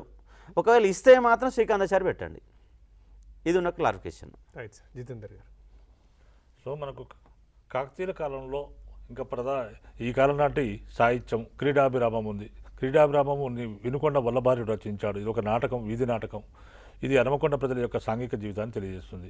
అదేవిధంగా మరొక కవి ఉన్నాడు జాయప. ఆయన 3 గ్రంథాలు రచించాడు. నృత్యరత్నావళి, గీతరత్నావళి, వాద్యరత్నావళి అనే గ్రంథాలు రచించాడు. ఇలాంటి గ్రంథాలు మనకు అడిగే అవకాశం ఉంటుంది. అదేవిధంగా మరొక కవి, తెలంగాణ కవి ఉన్నాడు, ఆయన పేరు పాల్కురికి సోమనాథుడు. పాల్కురికి సోమనాథుడు అనేక గ్రంథాలు రచించాడు. ఆయన రచించిన గ్రంథాల్లో బసవ పురాణము, పండితారాజ్య చరిత్రము, తర్వాత అనుభవసారము, వృషాధిప శతకము, ఇలా అనేక గ్రంథాలు రచించాడు. పాల్కురికి సోమనాథుని గురించి ఎవరైతే అడిగే అవకాశం ఉంటుంది. అదేవిధంగా మనకు మరొక కవి ఉన్నాడు, ఆయనే విద్యానాథుడు. ఆయన ప్రతాపరుద్ర యశోభూషణం అనే గ్రంథాన్ని రచించాడు. తర్వాత మనకి ఇంకొక ముఖ్యమైన అంశం ఏంటంటే పేరిణి నృత్యము. పేరిణి శివతాండవం అనే పేరిణి నృత్యం అనేది ఈ కాలంలో ఉండేది. పేరిణి నృత్యము కాకతీయుల కాలంలో బ్రహ్మాండంగా ఒక వెలుగు వెలిగింది. తర్వాత కాలంలో మరుగున పడిపోయింది. అటువంటి పేరిణి నృత్యాన్ని వెలుగులోకి తీసుకొచ్చిన వాడు నటరాజు రామకృష్ణ. నటరాజు రామకృష్ణ రీసెంట్గా పేరిణి నృత్యాన్ని వెలుగులోకి తీసుకొచ్చాడు. ఇలాంటి ప్రశ్నలు ఎవరు ఈ పేరిణి నృత్యాన్ని, శివతాండవాన్ని ఎవరు వెలుగులోకి తీసుకొచ్చారనే ప్రశ్నలు, ఇలాంటి ప్రశ్నలు అడిగే అవకాశం ఉంటుంది. అదేవిధంగా మనకు ఈ యొక్క ఇంకా మనకు పద్మనాయకులు ఉన్నారు. అంటే కాకతీయుల కాలం తర్వాత పద్మనాయకులు ఉన్నారు. మరి పద్మనాయకుల కాలంలో ఉన్న ఇంపార్టెన్స్ ఏంటంటే ఆ కాలం నాటి వారు నిర్మించిన చెరువులు, వారి కాలంలో జరిగిన సాహిత్యాభివృద్ధి. మరి సాహిత్యాభివృద్ధిలో మనకు రెండవ సింగభూపాలుడు లేదా రెండవ సింగమనాయకుడు ఉన్నాడు. ఆయన గొప్ప కవి, ఆయన అనేక గ్రంథాలు రచించాడు. అలాంటి గ్రంథాల్లో మనకు సంగీత సుధాకరము, తర్వాత రత్న పాంచాలిక, తర్వాత రసార్ణవ సుధాకరము అనే గ్రంథాలు రచించాడు. మరి మనకు బమ్మెర పోతన ఉన్నాడు. మరి బమ్మెర పోతన గురించి మన గతంలో చాలాసార్లు ప్రశ్నలు అడిగారు. బమ్మెర పోతన పద్మనాయకుల కాలం వాడు. బమ్మెర పోతన రచించిన పుస్తకాలు అనేక ఉన్నాయి. అవేంటంటే వీరభద్ర విజయము, తర్వాత నారాయణ శతకము, తర్వాత అదేవిధంగా భోగిని దండకం అనే గ్రంథాన్ని ఆయన రెండవ సింగమనాయకుని కోరిక మేరకు రచించాడట. ఇలా ఒకసారి కాలాన్ని తీసుకుందాం. హలో హలో సార్లతో మాట్లాడండి అమ్మా. సార్, నా పేరు Ramya from Peddapalli. Okay sir, Telangana history గురించి బడ్జెట్ ఉంది కదా ఇప్పుడు 2017-18, అవునమ్మా. అందులో నుంచి ఏమైనా క్వశ్చన్స్ ఎక్స్పెక్ట్ చేయొచ్చా? ప్లస్ ప్రాజెక్ట్స్ గురించి కూడా చాలా లెంతీగా ఇచ్చారు. ఆ ప్రాజెక్టుల మీద రావడానికి అవకాశం ఉంది. బడ్జెట్ మీద కూడా క్వశ్చన్ రావడానికి ఆస్కారం ఉంది. బడ్జెట్ తెలంగాణ ఎకనామిక్లో భాగంగా బడ్జెట్ గురించి అడుగుతాడు కాబట్టి ప్రాథమిక అంశాలు ఇక్కడ మీకు తెలంగాణ ఎకానమీలో బడ్జెట్ అంటే బడ్జెట్లో పదజాలంలో భాగంగా ఈ యొక్క పథకాలు ఉంటాయి. మీకు ఆ పథకాల గురించి చూసుకోండి. మిషన్ కాకతీయ కానీ, ఇవాళ ప్రభుత్వం అన్న హరితహారం కానీ, అమ్మ ఒడి కార్యక్రమం కానీ, ఇవాళ ప్రభుత్వానికి సంబంధించిన ఒక 20-25 పథకాలు ఉన్నాయి. ఆ 25 పథకాలకి వెళ్ళి కంపల్సరీగా 1 or 2 క్వశ్చన్ రావడానికి ఆస్కారం ఉంది. బడ్జెట్, తెలంగాణ బడ్జెట్ కూడా ఒకసారి తిప్పేసే ప్రయత్నం చేయండి. మన ఉదాహరణ తెలంగాణ బడ్జెట్ యొక్క మొత్తం యొక్క సంఖ్య ఏమిటని చెప్పేసి తెలంగాణ ఎకనామిక్లో భాగం మనకు వస్తుంది. దానితో పాటు ఇవాళ ప్రాజెక్టులు కూడా చాలా ప్రాజెక్టులు మొదలుపెట్టారు. పాత ప్రాజెక్ట్, కృష్ణానది పైన ఉన్న ప్రాజెక్టులు ఏమిటి, గోదావరి నది పైన ఉన్న ప్రాజెక్టులు ఏమిటి కూడా చూసుకోవాలి. ఉదాహరణకి వాళ్ళ మేడిగడ్డ ప్రాజెక్ట్ ఉంది, కాళేశ్వరం ప్రాజెక్ట్ ఉంది, ఇది కరీంనగర్ జిల్లాలో మొదలు పెడుతున్నారు. అలాగే కొనాటా చెరాక ప్రాజెక్ట్ ఉంది, ఇది ఆదిలాబాద్ జిల్లాలో ఏర్పాటు చేస్తున్నారు. పెనుగంగా నది పైన కొనాటా చెరాక ప్రాజెక్ట్ మొదలు పెడుతున్నారు. దాంతో పాటుగా మనకి ఇవాళ పాలమూరు ఎత్తిపోతల పథకాన్ని కూడా ప్రవేశపెడుతున్నారు. ఈ కొత్త ప్రాజెక్టులతో పాటు పాత ప్రాజెక్టు కూడా గుర్తుపెట్టుకోండి. రైట్ సార్, నెక్స్ట్ మరో కాలర్ ఉన్నారు. హలో హలో మాట్లాడండి. సార్లు వింటున్నారు. మీరు టీవీ కనుక చూస్తున్నట్లయితే టీవీ ఆపేయండి, మ్యూట్ చేసేయండి, మీ క్వశ్చన్ అడగండి. చెప్పండి sir. Good afternoon sir, Ashok sir. చెప్పండి sir. Good afternoon sir, Ashok Kumar sir. చెప్పండి సార్. ఇంపార్టెంట్ సార్, నా పేరు నవీన్ కుమార్ సార్, నేను గజ్వెల్ నుంచి ఫోన్ చేస్తున్నాను సార్. చెప్పండి నవీన్ గారు. నవీన్ గారు, సార్ వింటున్నారు, మీ క్వశ్చన్ అడిగేసేయండి, లేదంటే ఫోన్ కట్ అయిపోతుంది. సార్ ఒక్కటే కన్ఫ్యూజన్ సార్, ఈ జిఎస్ కు సంబంధించి అసలు ఎన్ని మార్క్స్ అనేది మాకు అసలు తెలియట్లేదు సార్. చిన్న కన్ఫ్యూజన్ ఉంది సార్ జనరల్ సైన్స్ కు సంబంధించి. ఒకటే, మీరు ఎన్ని మార్కులు వస్తాయనే కాదు, మీరు మొత్తం సిలబస్ చదవండి. ఫస్ట్ ఆఫ్ ఆల్ మొత్తం సిలబస్ కవర్ చేసుకోవాలి. దాంట్లో మనకున్న అంచనా ప్రకారం ఏంటంటే ఇంగ్లీష్లో 30 మార్కుల వరకు, మినిమం 30 మార్కులు రావడానికి అవకాశం ఉంది.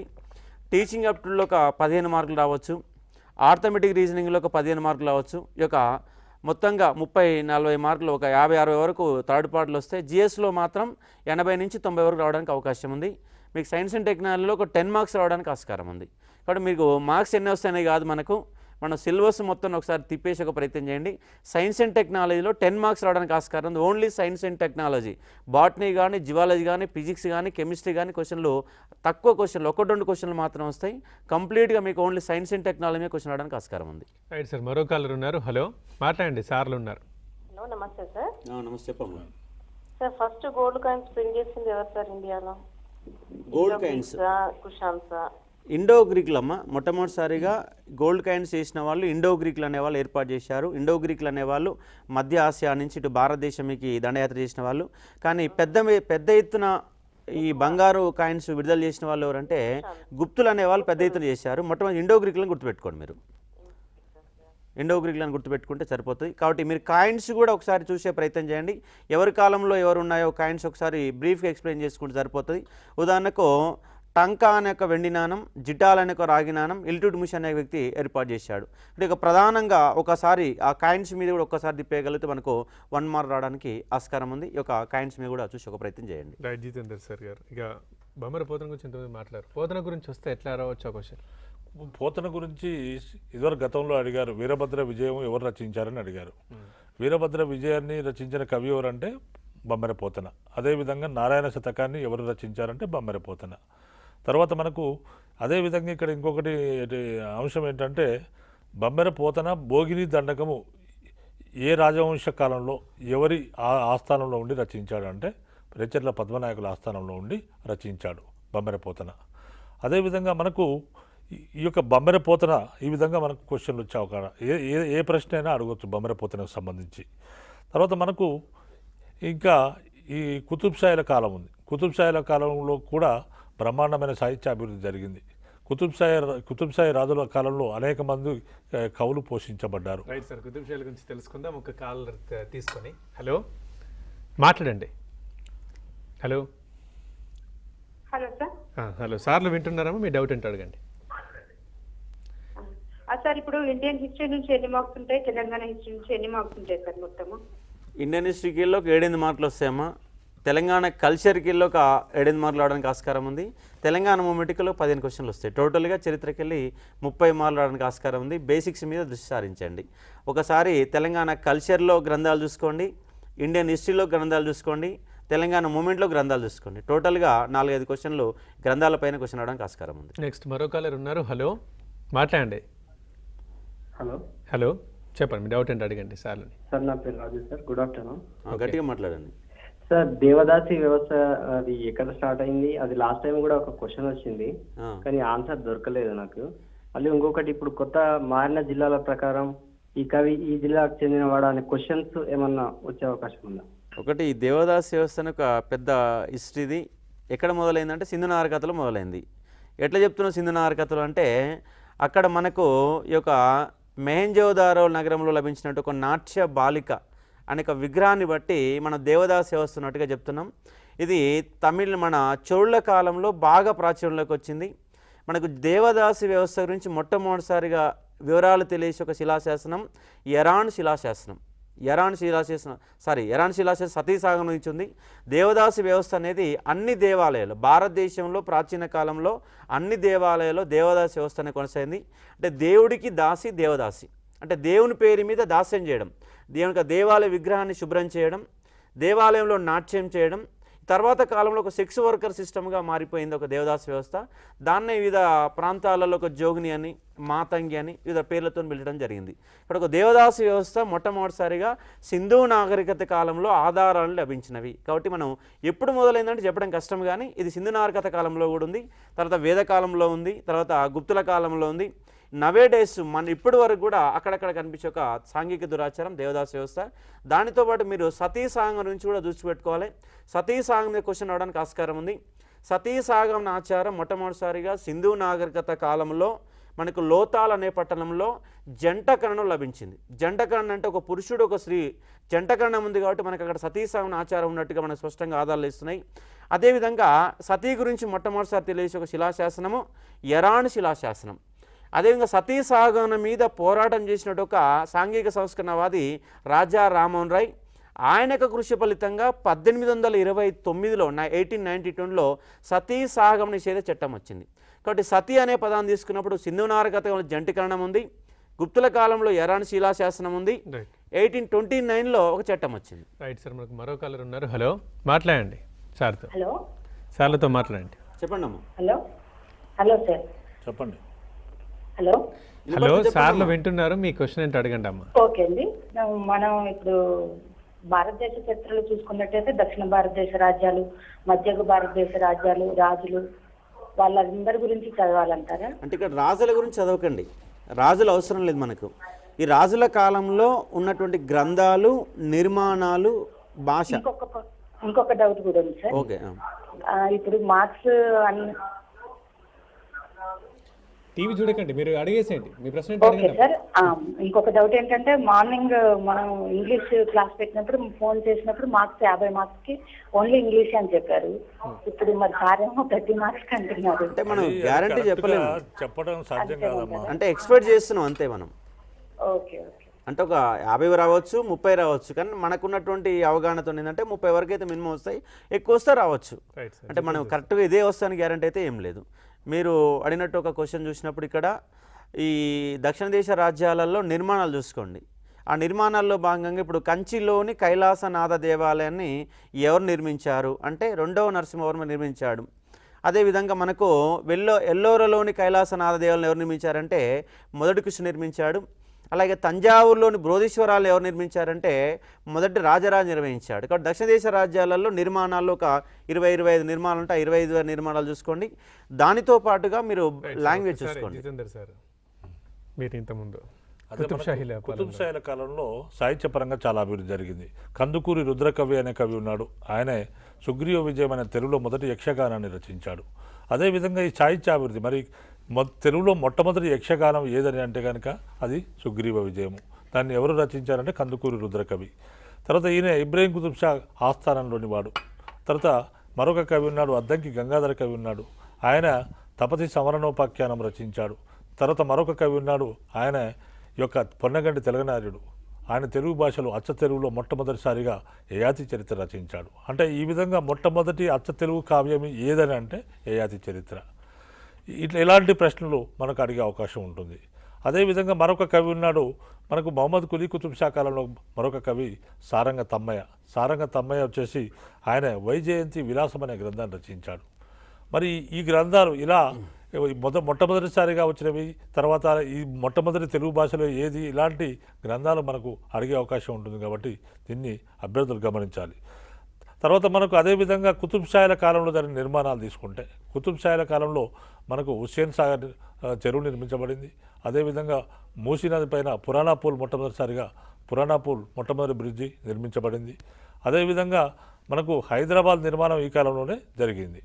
కాబట్టి ఈ కాలం నాటి ప్రధానంగా మనం కుతుబ్ షాల కాలం నాటి భాషా సాహిత్యాభివృద్ధి, తర్వాత రెండోది నిర్మాణాలు, మూడోది ఈ కాలం నాటి సంగీతం, లలిత కళలు మొదలైనవి మనం తీసుకోవచ్చు. రైట్ సార్, ఒకసారి కాలర్ తీసుకొని హలో మాట్లాడండి సార్.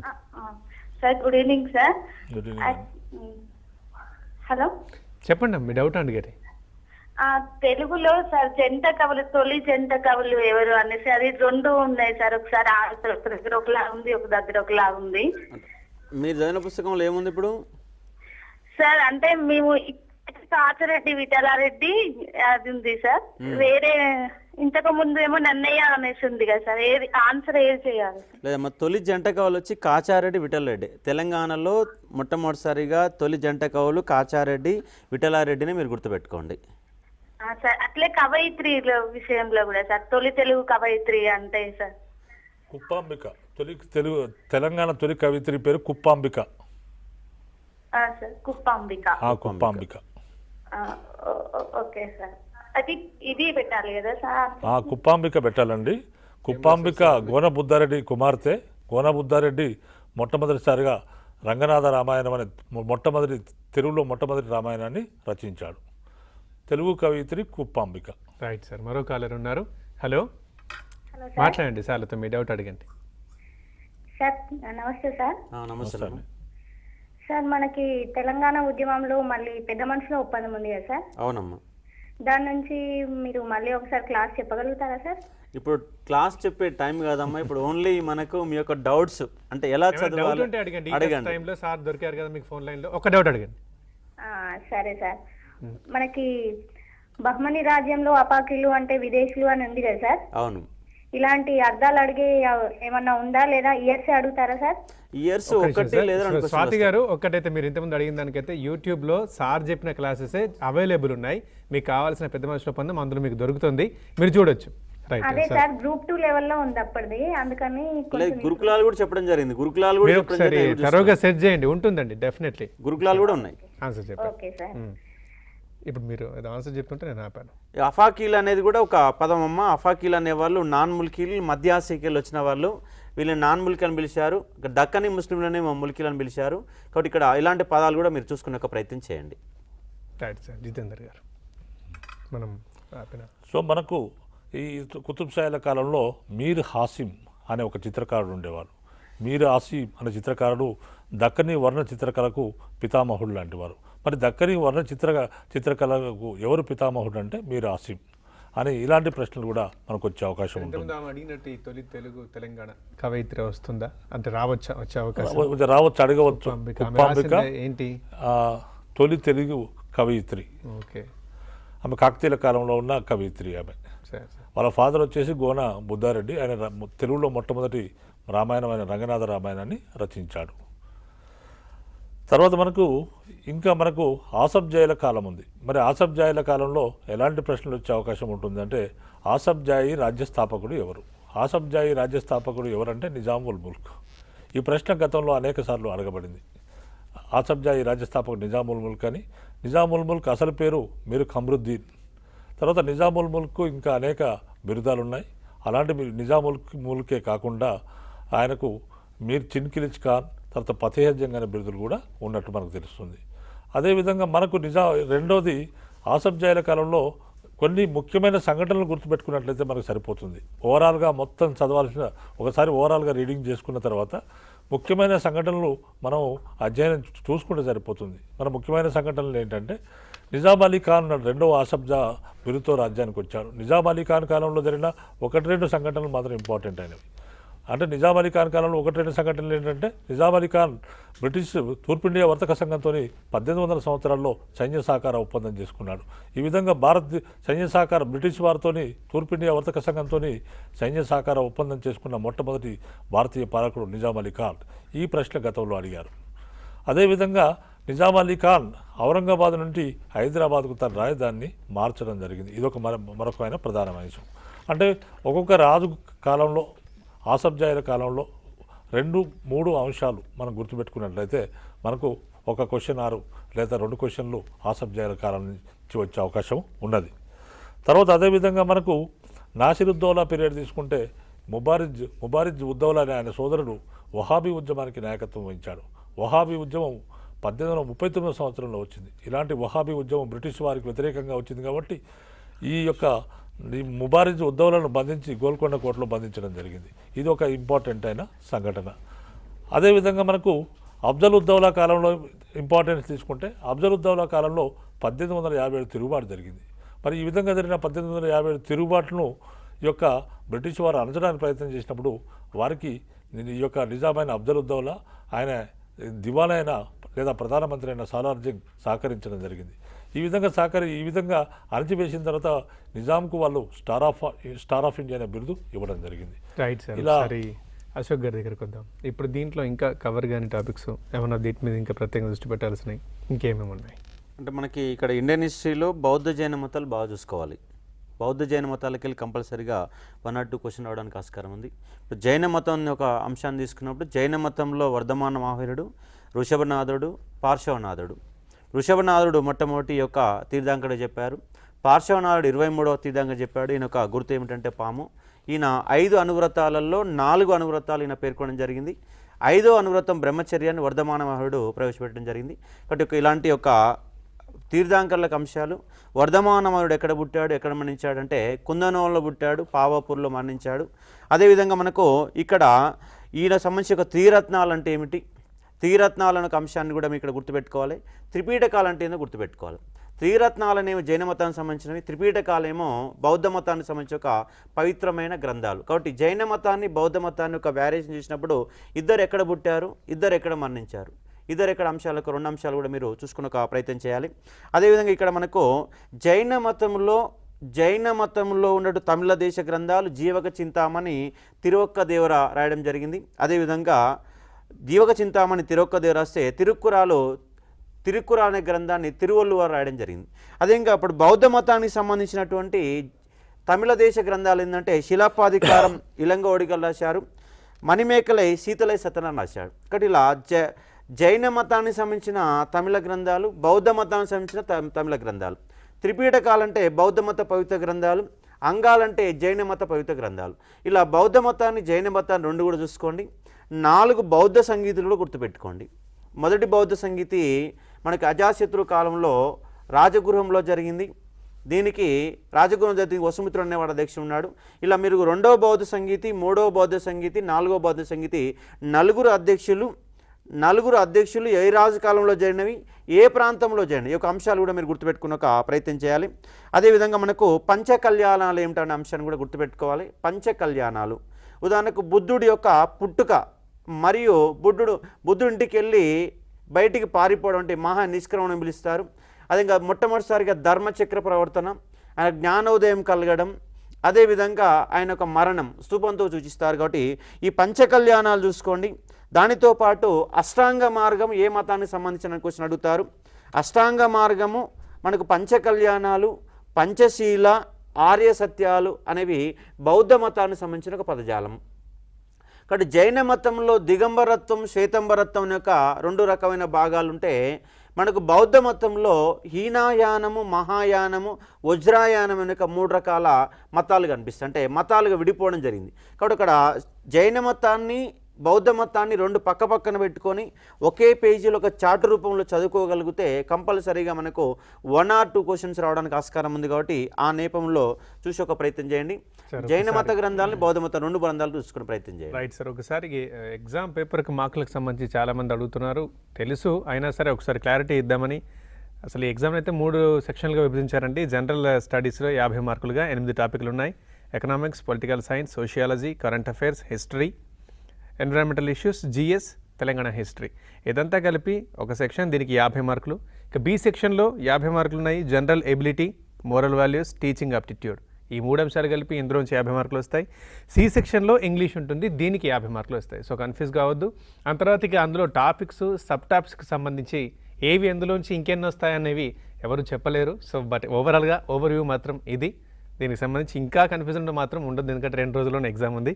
సో ఒకసారి జితేందర్ గారు అక్కడ ఎక్కడైతే మనం ఆపం ఒకసారి కంటిన్యూ చేస్తారా సార్? మనకు ఆసబ్జాయిల కాలంలో ఒక్కొక్క పాలకుల కాలంలో ఒక 2-3 సంఘటనలు చెప్పుకున్నాం మనకు. మరి ఇక్కడ మీరు మహబూబ్ అలీ ఖాన్ కాలం ఉంది. మీరు మహబూబ్ అలీ ఖాన్ కాలంలో జరిగిన ముఖ్య సంఘటనలు అనే విషయానికి వస్తే, మీరు మహబూబ్ అలీ ఖాన్ బాలుడుగా ఉన్నప్పుడే ఆయన తండ్రి మరణించడం చేత. సార్ 1 minute, ఒక్కసారి కాలర్ ఉన్నారు. హలో, సార్తో మాట్లాడండి. చెప్పండి సార్, మాట్లాడండి. హలో, నమస్కారం అండి. చెప్పండి, మీ డౌట్ ఏంటి అడిగా. సార్, ఇప్పుడు తొలిదశ ఉద్యమం నుంచి మలిదశ ఉద్యమం వరకు కొన్ని సభలు జరిగాయి కదా సార్. ఇప్పుడు భువనగిరి, సూర్యాపేట సభ. అవునవును. దీనికి సంబంధించిన అధ్యక్షత వహించిన వాళ్ళు, దాని యొక్క నినాదం, ఇవి కావాలి సార్. రెండోది వచ్చేసి కొన్ని ప్రత్యక్ష డేట్స్ పాటించారు. అంటే May 1 కోరికల దినం, ఇలాంటి కొన్ని కాంట్రవర్సీ ఉన్నాయి సార్ కొన్ని బుక్స్లలో డేట్లు. అవును, చెప్పగలుగుతారా సార్? అంటే 69 మూమెంట్లో మనకు ఒక 5-6 ముఖ్యమైన తేదీలు ఉన్నాయి. ఇక్కడ భువనగిరి సభ కానీ, తర్వాత ఉన్నట్టు సూర్యాపేట సభ కానీ, తర్వాత వరంగల్ డిక్లరేషన్ కానీ, ఈ 3 సభలు కూడా 1997 సంవత్సరంలోనే కొనసాగినాయి. ఈ 3 సభలకు అధ్యక్షుల పేర్లు మీరు చూసి ఒక ప్రయత్నం చేయాలి. జైని మల్లయ్య గుప్తా భువనగిరి సభకు అధ్యక్షత వహిస్తే, చెరుకు సుధాకరు మనకు సూర్యాపేట సభకు అధ్యక్షత వహించాడు. అదేవిధంగా మన ప్రొఫెసర్ సాయిబాబా వరంగల్లో సభకు అధ్యక్షత వహించడం జరిగింది. కాబట్టి 3 సభలు మనకి ఇంత డెప్త్ రావడానికి అవకాశం లేదు. మీరు గ్రూప్ 2 పేపర్ను చూసి ఇక్కడ అదే స్థాయిలో క్వశ్చన్లు వస్తాయని మీరు భావిస్తుండవచ్చు. కానీ గ్రూప్ 2 పేపర్ వేరు, గురుకులాలు వేరు. మనకి ఇక్కడ ఓన్లీ 10 మార్క్స్ 15 మార్క్స్ రావడానికి ఆస్కారం ఉంది. కాబట్టి మీకు లోతుల్లో అడగరు. కాబట్టి ముఖ్యమైన అక్కడ బేసిక్స్ పాయింట్స్ మాత్రమే, నినాదాలు కూడా అడిగే ఒక స్థాయి ఇక్కడ క్వశ్చన్ లేదు. కాబట్టి మీరు అంత లోతుగా ఆలోచించాల్సిన అవసరం లేదు. కానీ 69 మూమెంట్లో మాత్రం జనవరి 8వ తారీఖు నాడు అన్నబత్తుల రవీంద్రనాథ్ ఉద్యమాన్ని మొదలుపెట్టడం జరిగింది. అదేవిధంగా మనకు డిమాండ్స్ డే అనేది May 1వ తారీఖు నాడు కోరికల దినంగా జరుపుకున్నారు. అదేవిధంగా ఉద్యోగుల యొక్క సమ్మె అనేది 69 జూన్ 10 నుంచి జూలై 16వ తారీఖు వరకు సమ్మె కొనసాగింది. 37 రోజుల పాటు సమ్మె కొనసాగింది. దానితో పాటు తెలంగాణ ఫ్లాగ్ డే జూలై 12వ తారీఖు నాడు జరుపుకున్నారు. తెలంగాణ ఫ్లాగ్ డే జూలై 12, 69 ఉద్యమ కాలంలో జూలై 12 ఫ్లాగ్ డే.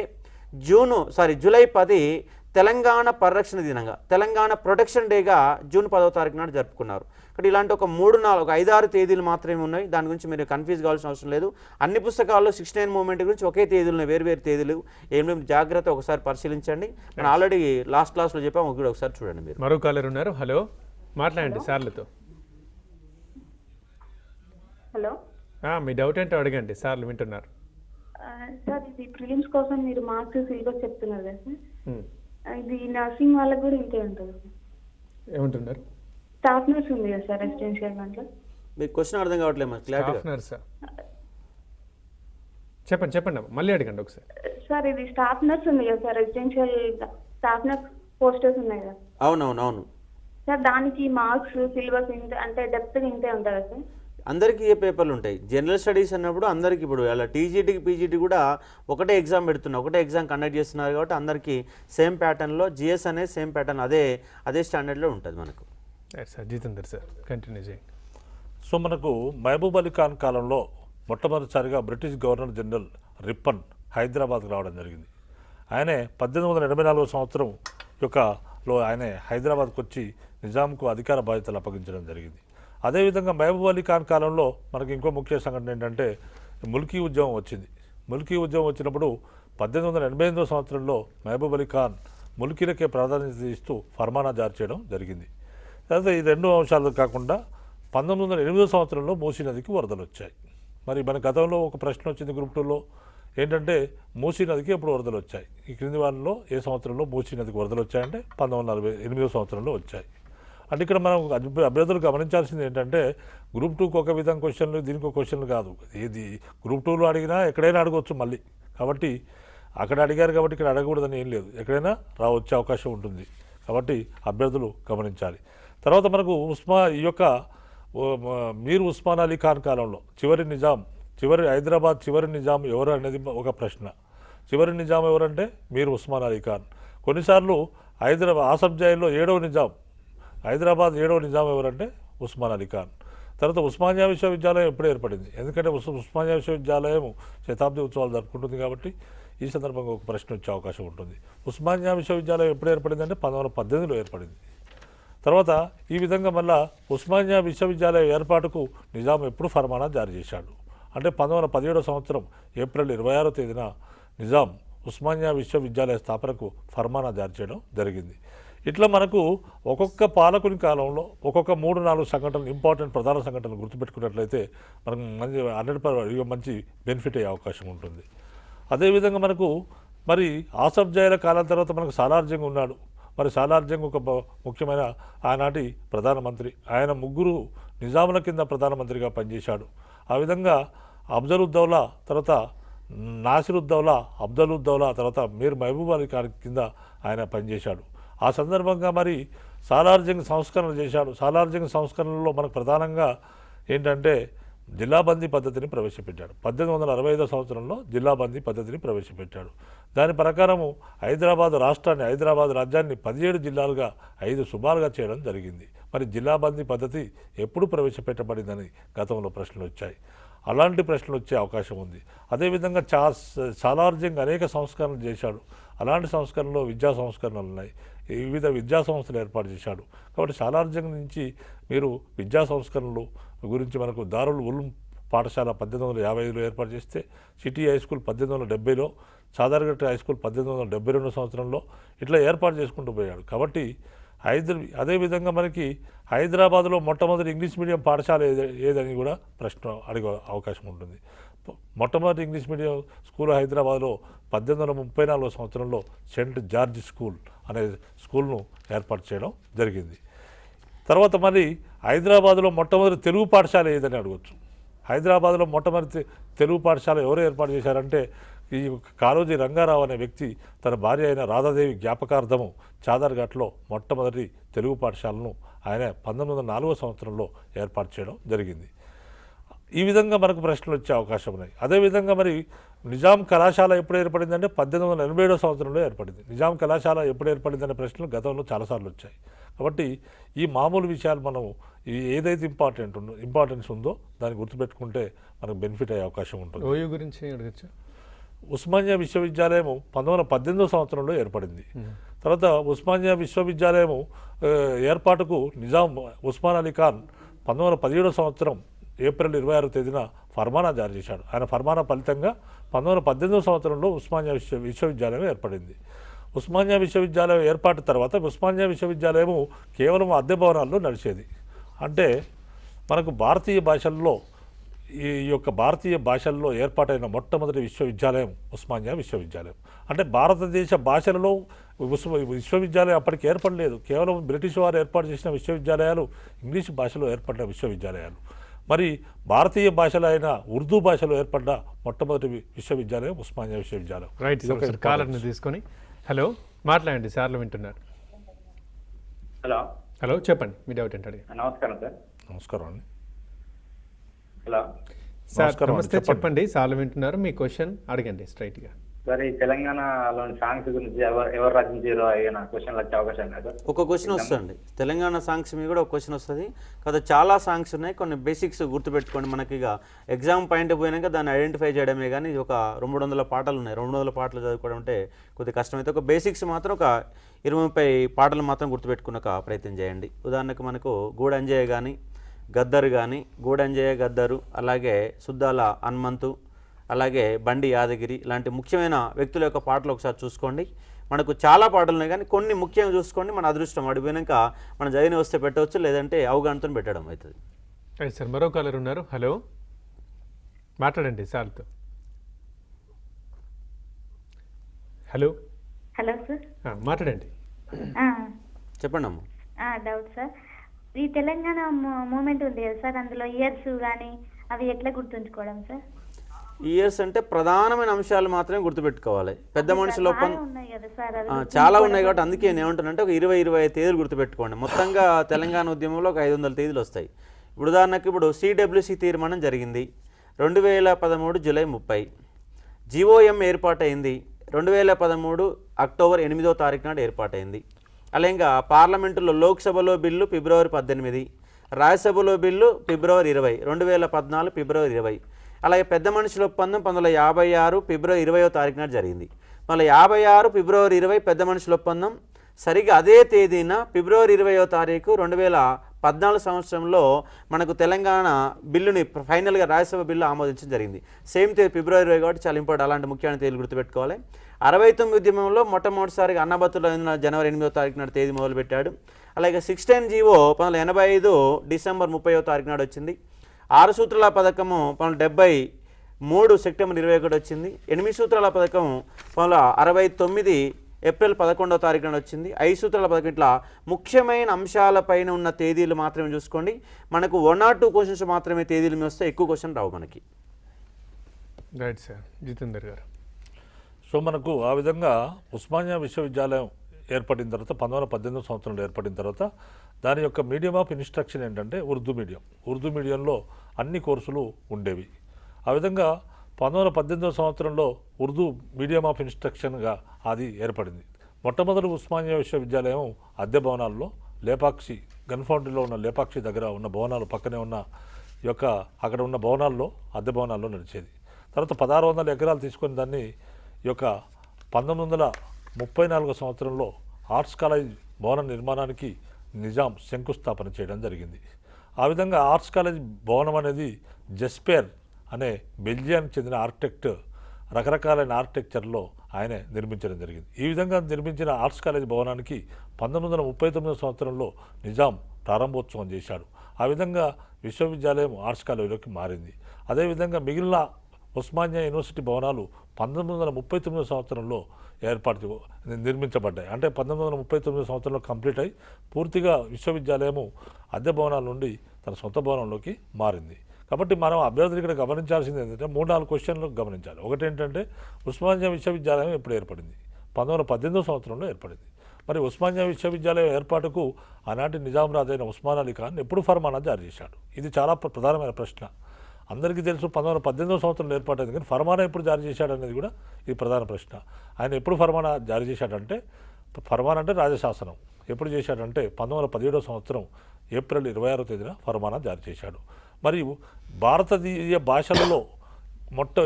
భారతీయ భాషల్లో ఏర్పడ్డ మొట్టమొదటి విశ్వవిద్యాలయం ఏదంటే ఉస్మానియా విశ్వవిద్యాలయం. ఇలా మనం గుర్తుపెట్టుకుంటే ఎలాగ సెంటనరీ సెలబ్రేషన్స్ నడుస్తున్నాయి కాబట్టి ఒక ప్రశ్న అడిగే అవకాశం ఉంటుంది కాబట్టి దీన్ని గ్రహించగలరు. Right sir. మీరు ఇంకేమైనా మనకి ఇప్పుడు ఈ తెలంగాణ కల్చర్ నేపథ్యంలో ఒకటి పత్రికల మీద క్వశ్చన్ అవడానికి ఆస్కారం ఉంది. టోటల్గా అంటే ఇప్పుడున్న ప్రజెంట్ పత్రికల మీద క్వశ్చన్ వస్తుంది, పాత పత్రికల మీద క్వశ్చన్ వస్తుంది. ఉదాహరణకు ప్రజెంట్ ఇప్పుడు ఈనాడు ఉంది, ఈనాడు యొక్క ఎడిటర్ రామోజీరావు, సాక్షి పత్రిక వర్దెల్లి మురళి, నమస్తే తెలంగాణ కట్టా శేఖర్ రెడ్డి, అదే ఇంకా వార్త దామర్ల సాయిబాబా, అదే ఇంకా ఆంధ్రజ్యోతి కె శ్రీనివాసు. కాబట్టి ఇవాళ ఉన్నటువంటి ప్రధాన పత్రికలలో సాక్షి పత్రిక ఎడిటరు వర్దెల్లి మురళి తెలంగాణ వాడు నల్గొండ జిల్లా, నమస్తే తెలంగాణ అంటే ఎలాగ తెలంగాణ పత్రిక కట్టా శేఖర్ రెడ్డి నల్గొండ జిల్లా, అదేవిధంగా మన తెలంగాణ కె శ్రీనివాస్ రెడ్డి కూడా మన తెలంగాణ ప్రాంతానికి సంబంధించిన వ్యక్తులు. కాబట్టి ఒక ప్రజెంట్ పత్రికల ఎడిటర్లు ఒకసారి చూసుకోండి.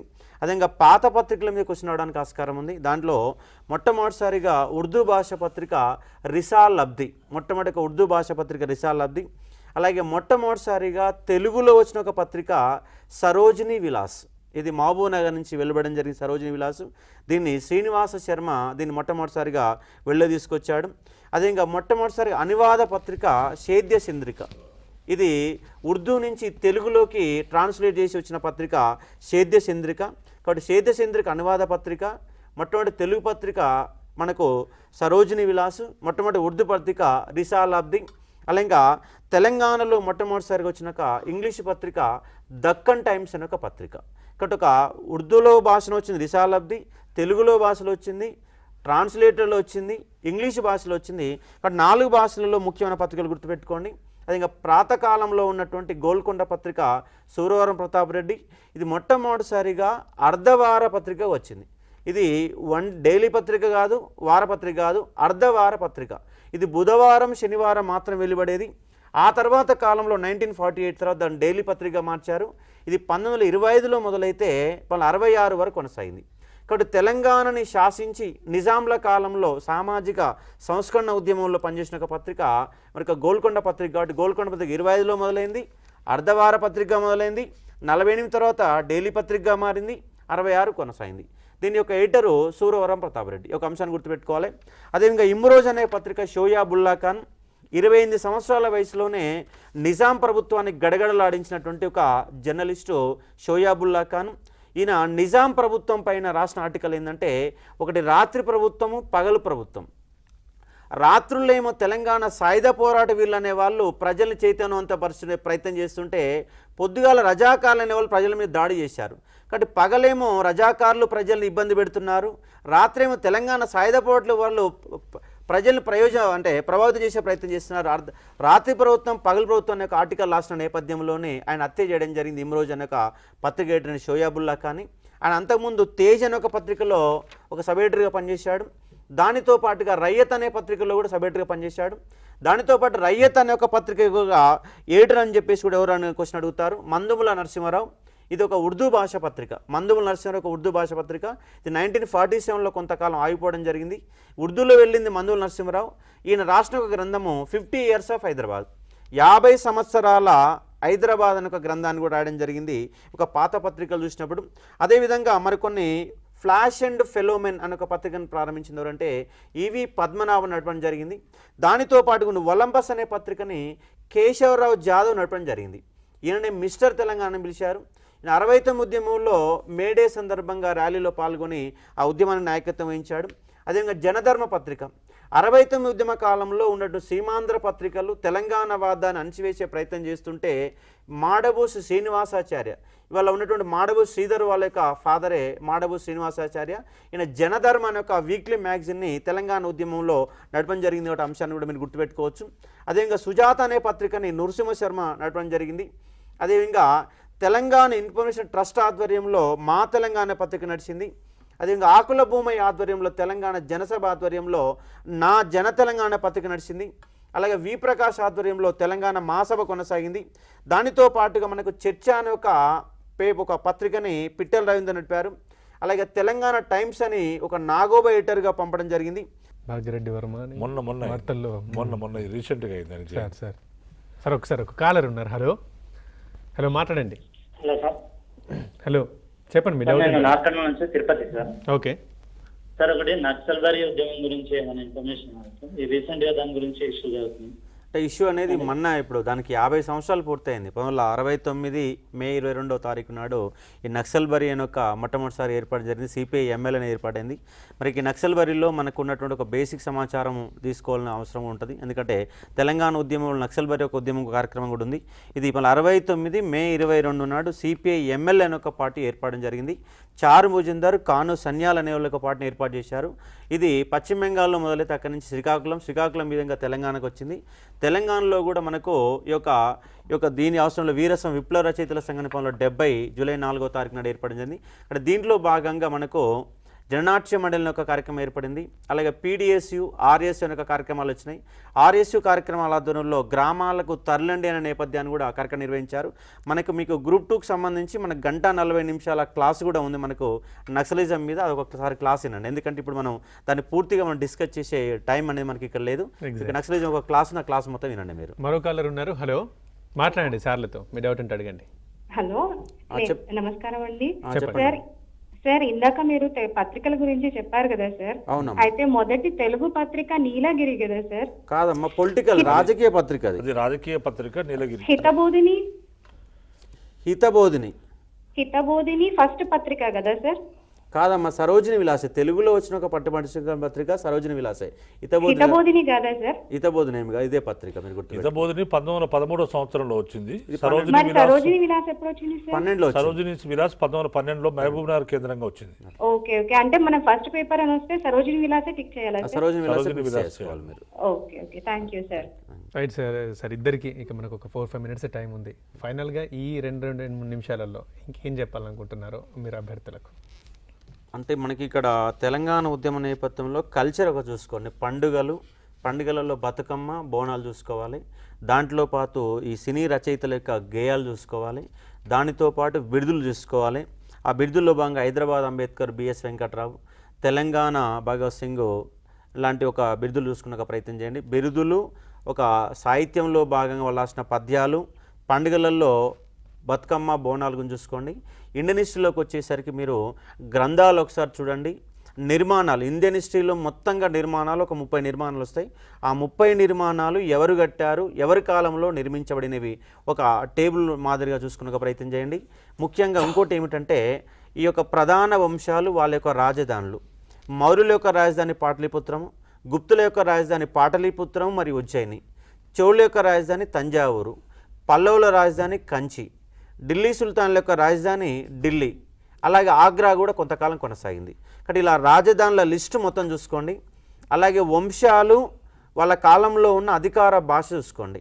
ఉదాహరణకు శాతవాహనుల కాలంలో ప్రాకృత భాష ఉంది, మౌర్యుల కాలంలో అధికార భాష ప్రాకృతం ఉంది, పల్లవుల కాలంలో అధికార భాష సంస్కృతం ఉంది, మొఘలాయుల కాలంలో అధికార భాష పర్షియా ఉంది, ఢిల్లీ సుల్తాన్ల కాలంలో అధికార భాష పర్షియా ఉంది.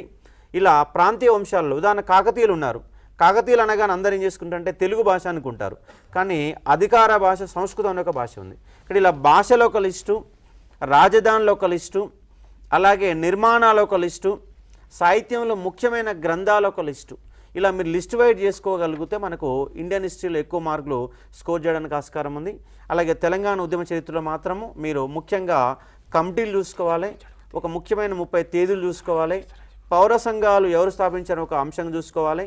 అలాగే పార్లమెంటరీ సిస్టంలో భాగంగా సిడబ్ల్యూసి తీర్మానము, ఆంటోనీ కమిటీ, జీఓఎం ఏర్పాటు, పార్లమెంటులో ఒక తేదీలు, 69 ఉద్యమ కాలంలో ఒక ముఖ్య సంఘటనలు, 52లో ముల్కీ ఉద్యమం, పెద్ద మనుషుల ఒప్పందం, దానికంటే ముందు ఆపరేషన్ పోలో, ఇలా ప్రాథమిక అంశాల మీద ఒక్కసారి లైట్గా మీరు టచ్ చేయగలిగితే ఇండియన్ హిస్టరీలో కల్చర్ చూసుకొని ఇక్కడ మూమెంట్ చూసుకోగలిగితే ఎక్కువ స్కోర్ చేయడానికి ఆస్కారం అనేది ఉంది. కాబట్టి ఈ యొక్క నేపథ్యం ఇలా చదివే ప్రయత్నం చేయండి. మీరు జితేందర్ రెడ్డి గారు, మీరు ఫైనల్గా ఇక్కడ మనకు సాహిత్యము, తర్వాత ముఖ్య నిర్మాణాలు, సాహిత్యము ముఖ్య నిర్మాణాలు మనం ప్రధానంగా చూసుకోవాల్సినవి. అదేవిధంగా ఒక్కొక్క చాప్టర్ నుంచి ఒక్కొక్క 2-3 ఇన్సిడెంట్స్ తీసుకోండి. ఇప్పుడు సపోజ్ రజాకార్లనే దానిలో నుంచి తీసుకుంటే మనకు ఇతిహాద్ ఉల్ ముసల్మాన్ అనే పార్టీ ఎప్పుడు ఏర్పడింది?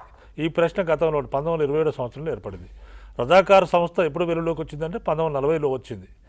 సో మరి రజాకార్ సంస్థ యొక్క ఎప్పుడు ఈ యొక్క ఉధృత రూపం దాల్చిందంటే 1946 సంవత్సరంలో కాశీని రద్దు వచ్చిన తర్వాత రజాకారులు ఉధృత రూపం దాల్చారు. ఈ 3 పాయింట్లు ఇలా చూసుకోవాలి. అదేవిధంగా మనకు ఈ సంఘ సంస్కరణ ఉద్యమాలని ప్రారంభించిన వాడు భాగ్యారెడ్డి వర్మ ఒకటైతే జగన్ మిత్ర మండలి అనే సంస్థ ఎప్పుడు ఏర్పడిందంటే 1906 సంవత్సరంలో ఏర్పడింది. అదేవిధంగా ఆది హిందూ సదస్సు ఎప్పుడు జరిగిందంటే 1921 సంవత్సరంలో టీజే పాపన్న ఆధ్వర్యంలో జరిగింది. తర్వాత హైదరాబాద్ అంబేద్కర్గా ఎవరు భావించబడుతున్నారంటే బిఎస్ వెంకట్రావు భావించబడుతున్నారు. ఈ విధంగా 2-3 పాయింట్స్ ఇంపార్టెంట్ ఏది ఉన్నాయో చాలా ఈజీ గుర్తుపెట్టుకోవడం కాబట్టి దీన్ని ఈ విధంగా ప్రతి చాప్టర్ నుంచి ఇదే విధంగా మనకి హైదరాబాద్ రాజ్యంలో ఈ యొక్క నిజాం పరిపాలన అంతం అనే దానిలో తీసుకుంటే మనకు దాంట్లో స్టాండ్ స్టిల్ అగ్రిమెంట్ యథాతథ ఒప్పందం ఎప్పుడు జరిగింది. యథాతథ ఒప్పందం భారతదేశానికి నిజాం రాజుకి ఎప్పుడు జరిగిందంటే 1947 సంవత్సరం నవంబర్ 29వ తేదీన జరిగింది. అదేవిధంగా మరి సోయబుల్లా ఖాన్లు రజాకార్లు కాల్చివేశారు. ఎప్పుడు కాల్చి చంపారంటే 1947 సంవత్సరం యొక్క ఆగస్టు 21వ తేదీన కాచిగూడలో కాల్చి చంపారు. ఈ విధంగా 1-2 సంఘటనలు 2-3 సంఘటనలు మనం ప్రతి చాప్టర్ తీసుకున్నట్లయితే మనకి ఈజీగా ఉంటుంది. ఆల్రెడీ మీరు చదివి ఉంటారు కాబట్టి ఇది ఏది ఇంపార్టెంటో మీరు ఒక దగ్గర రాసుకున్నా పర్వాలేదు. ప్రతి చాప్టర్కు ఇది ఇంపార్టెన్స్ అని తీసుకుని చేసినట్లయితే మీరు సక్సెస్ అయ్యే అవకాశం ఉంటుంది. మీకు 100% మార్కులు వచ్చే అవకాశం ఉంటుంది. సార్ ఫైనల్గా ఇప్పుడు మన ఈ ఉద్యమానికి అటు సంస్కృతికి ఇప్పుడు ఫరక్ ఏంటి అంటే ఎన్ని మార్కులు రావచ్చు, దేనికి ఎక్కువగా ఉంటుందో ఒకసారి చెప్తారా మీ ఇద్దరికి? అంటే ఇప్పుడు ఈ మూమెంట్లో ఎక్కువ క్వశ్చన్లు వస్తాయి. మూమెంట్లో మినిమంగా 10 మార్క్స్ వస్తాయి. ఎక్కువ వస్తే మాత్రం 15 మార్క్స్ రావడానికి ఆస్కారం ఉంది. కల్చర్లో ఒక 6-7 మార్కులు వస్తాయి. 6-7 లేదంటే 8 మార్కులు అవ్వచ్చు. ఇండియన్ హిస్టరీలోకి 8 మార్కులు అవ్వచ్చు. కాబట్టి ఇండియన్ హిస్టరీ తెలంగాణ కల్చర్ ఒక భాగం అయితే తెలంగాణ మూమెంట్ ఒక భాగం. ఎందుకంటే మన సిలబస్లో కూడా మనకి 8 అంశాలు ఇస్తే దాంట్లో ఇండియన్ హిస్టరీ తెలంగాణ కల్చర్ ఒక పార్టీగా ఇచ్చారు, తెలంగాణ మూమెంట్ ఒక పార్టీగా ఇచ్చారు. కాబట్టి ఆ యొక్క 50% అవి వస్తాయి, 50% ఇవి వస్తాయి. కాబట్టి చూసుకున్న ఒక ప్రయత్నం అనేది చేయాలి. రైట్, థ్యాంక్ యూ సార్ ఇద్దరికి మంచి సలహాలు సూచనలు ఇచ్చినందుకు. చూసారుగా జితేందర్ రెడ్డి గారు అదేవిధంగా అశోక్ కుమార్ సార్ ఇచ్చిన సలహాలు సూచనలు విన్నారుగా. ఇప్పుడు బ్రేక్ తీసుకుని బ్రేక్ తర్వాత ఎన్విరాన్మెంటల్ ఇష్యూస్ సంబంధించి మనకు బి శివకుమార్ గారు ఎక్స్ప్లెయిన్ చేస్తారు. Stay tuned.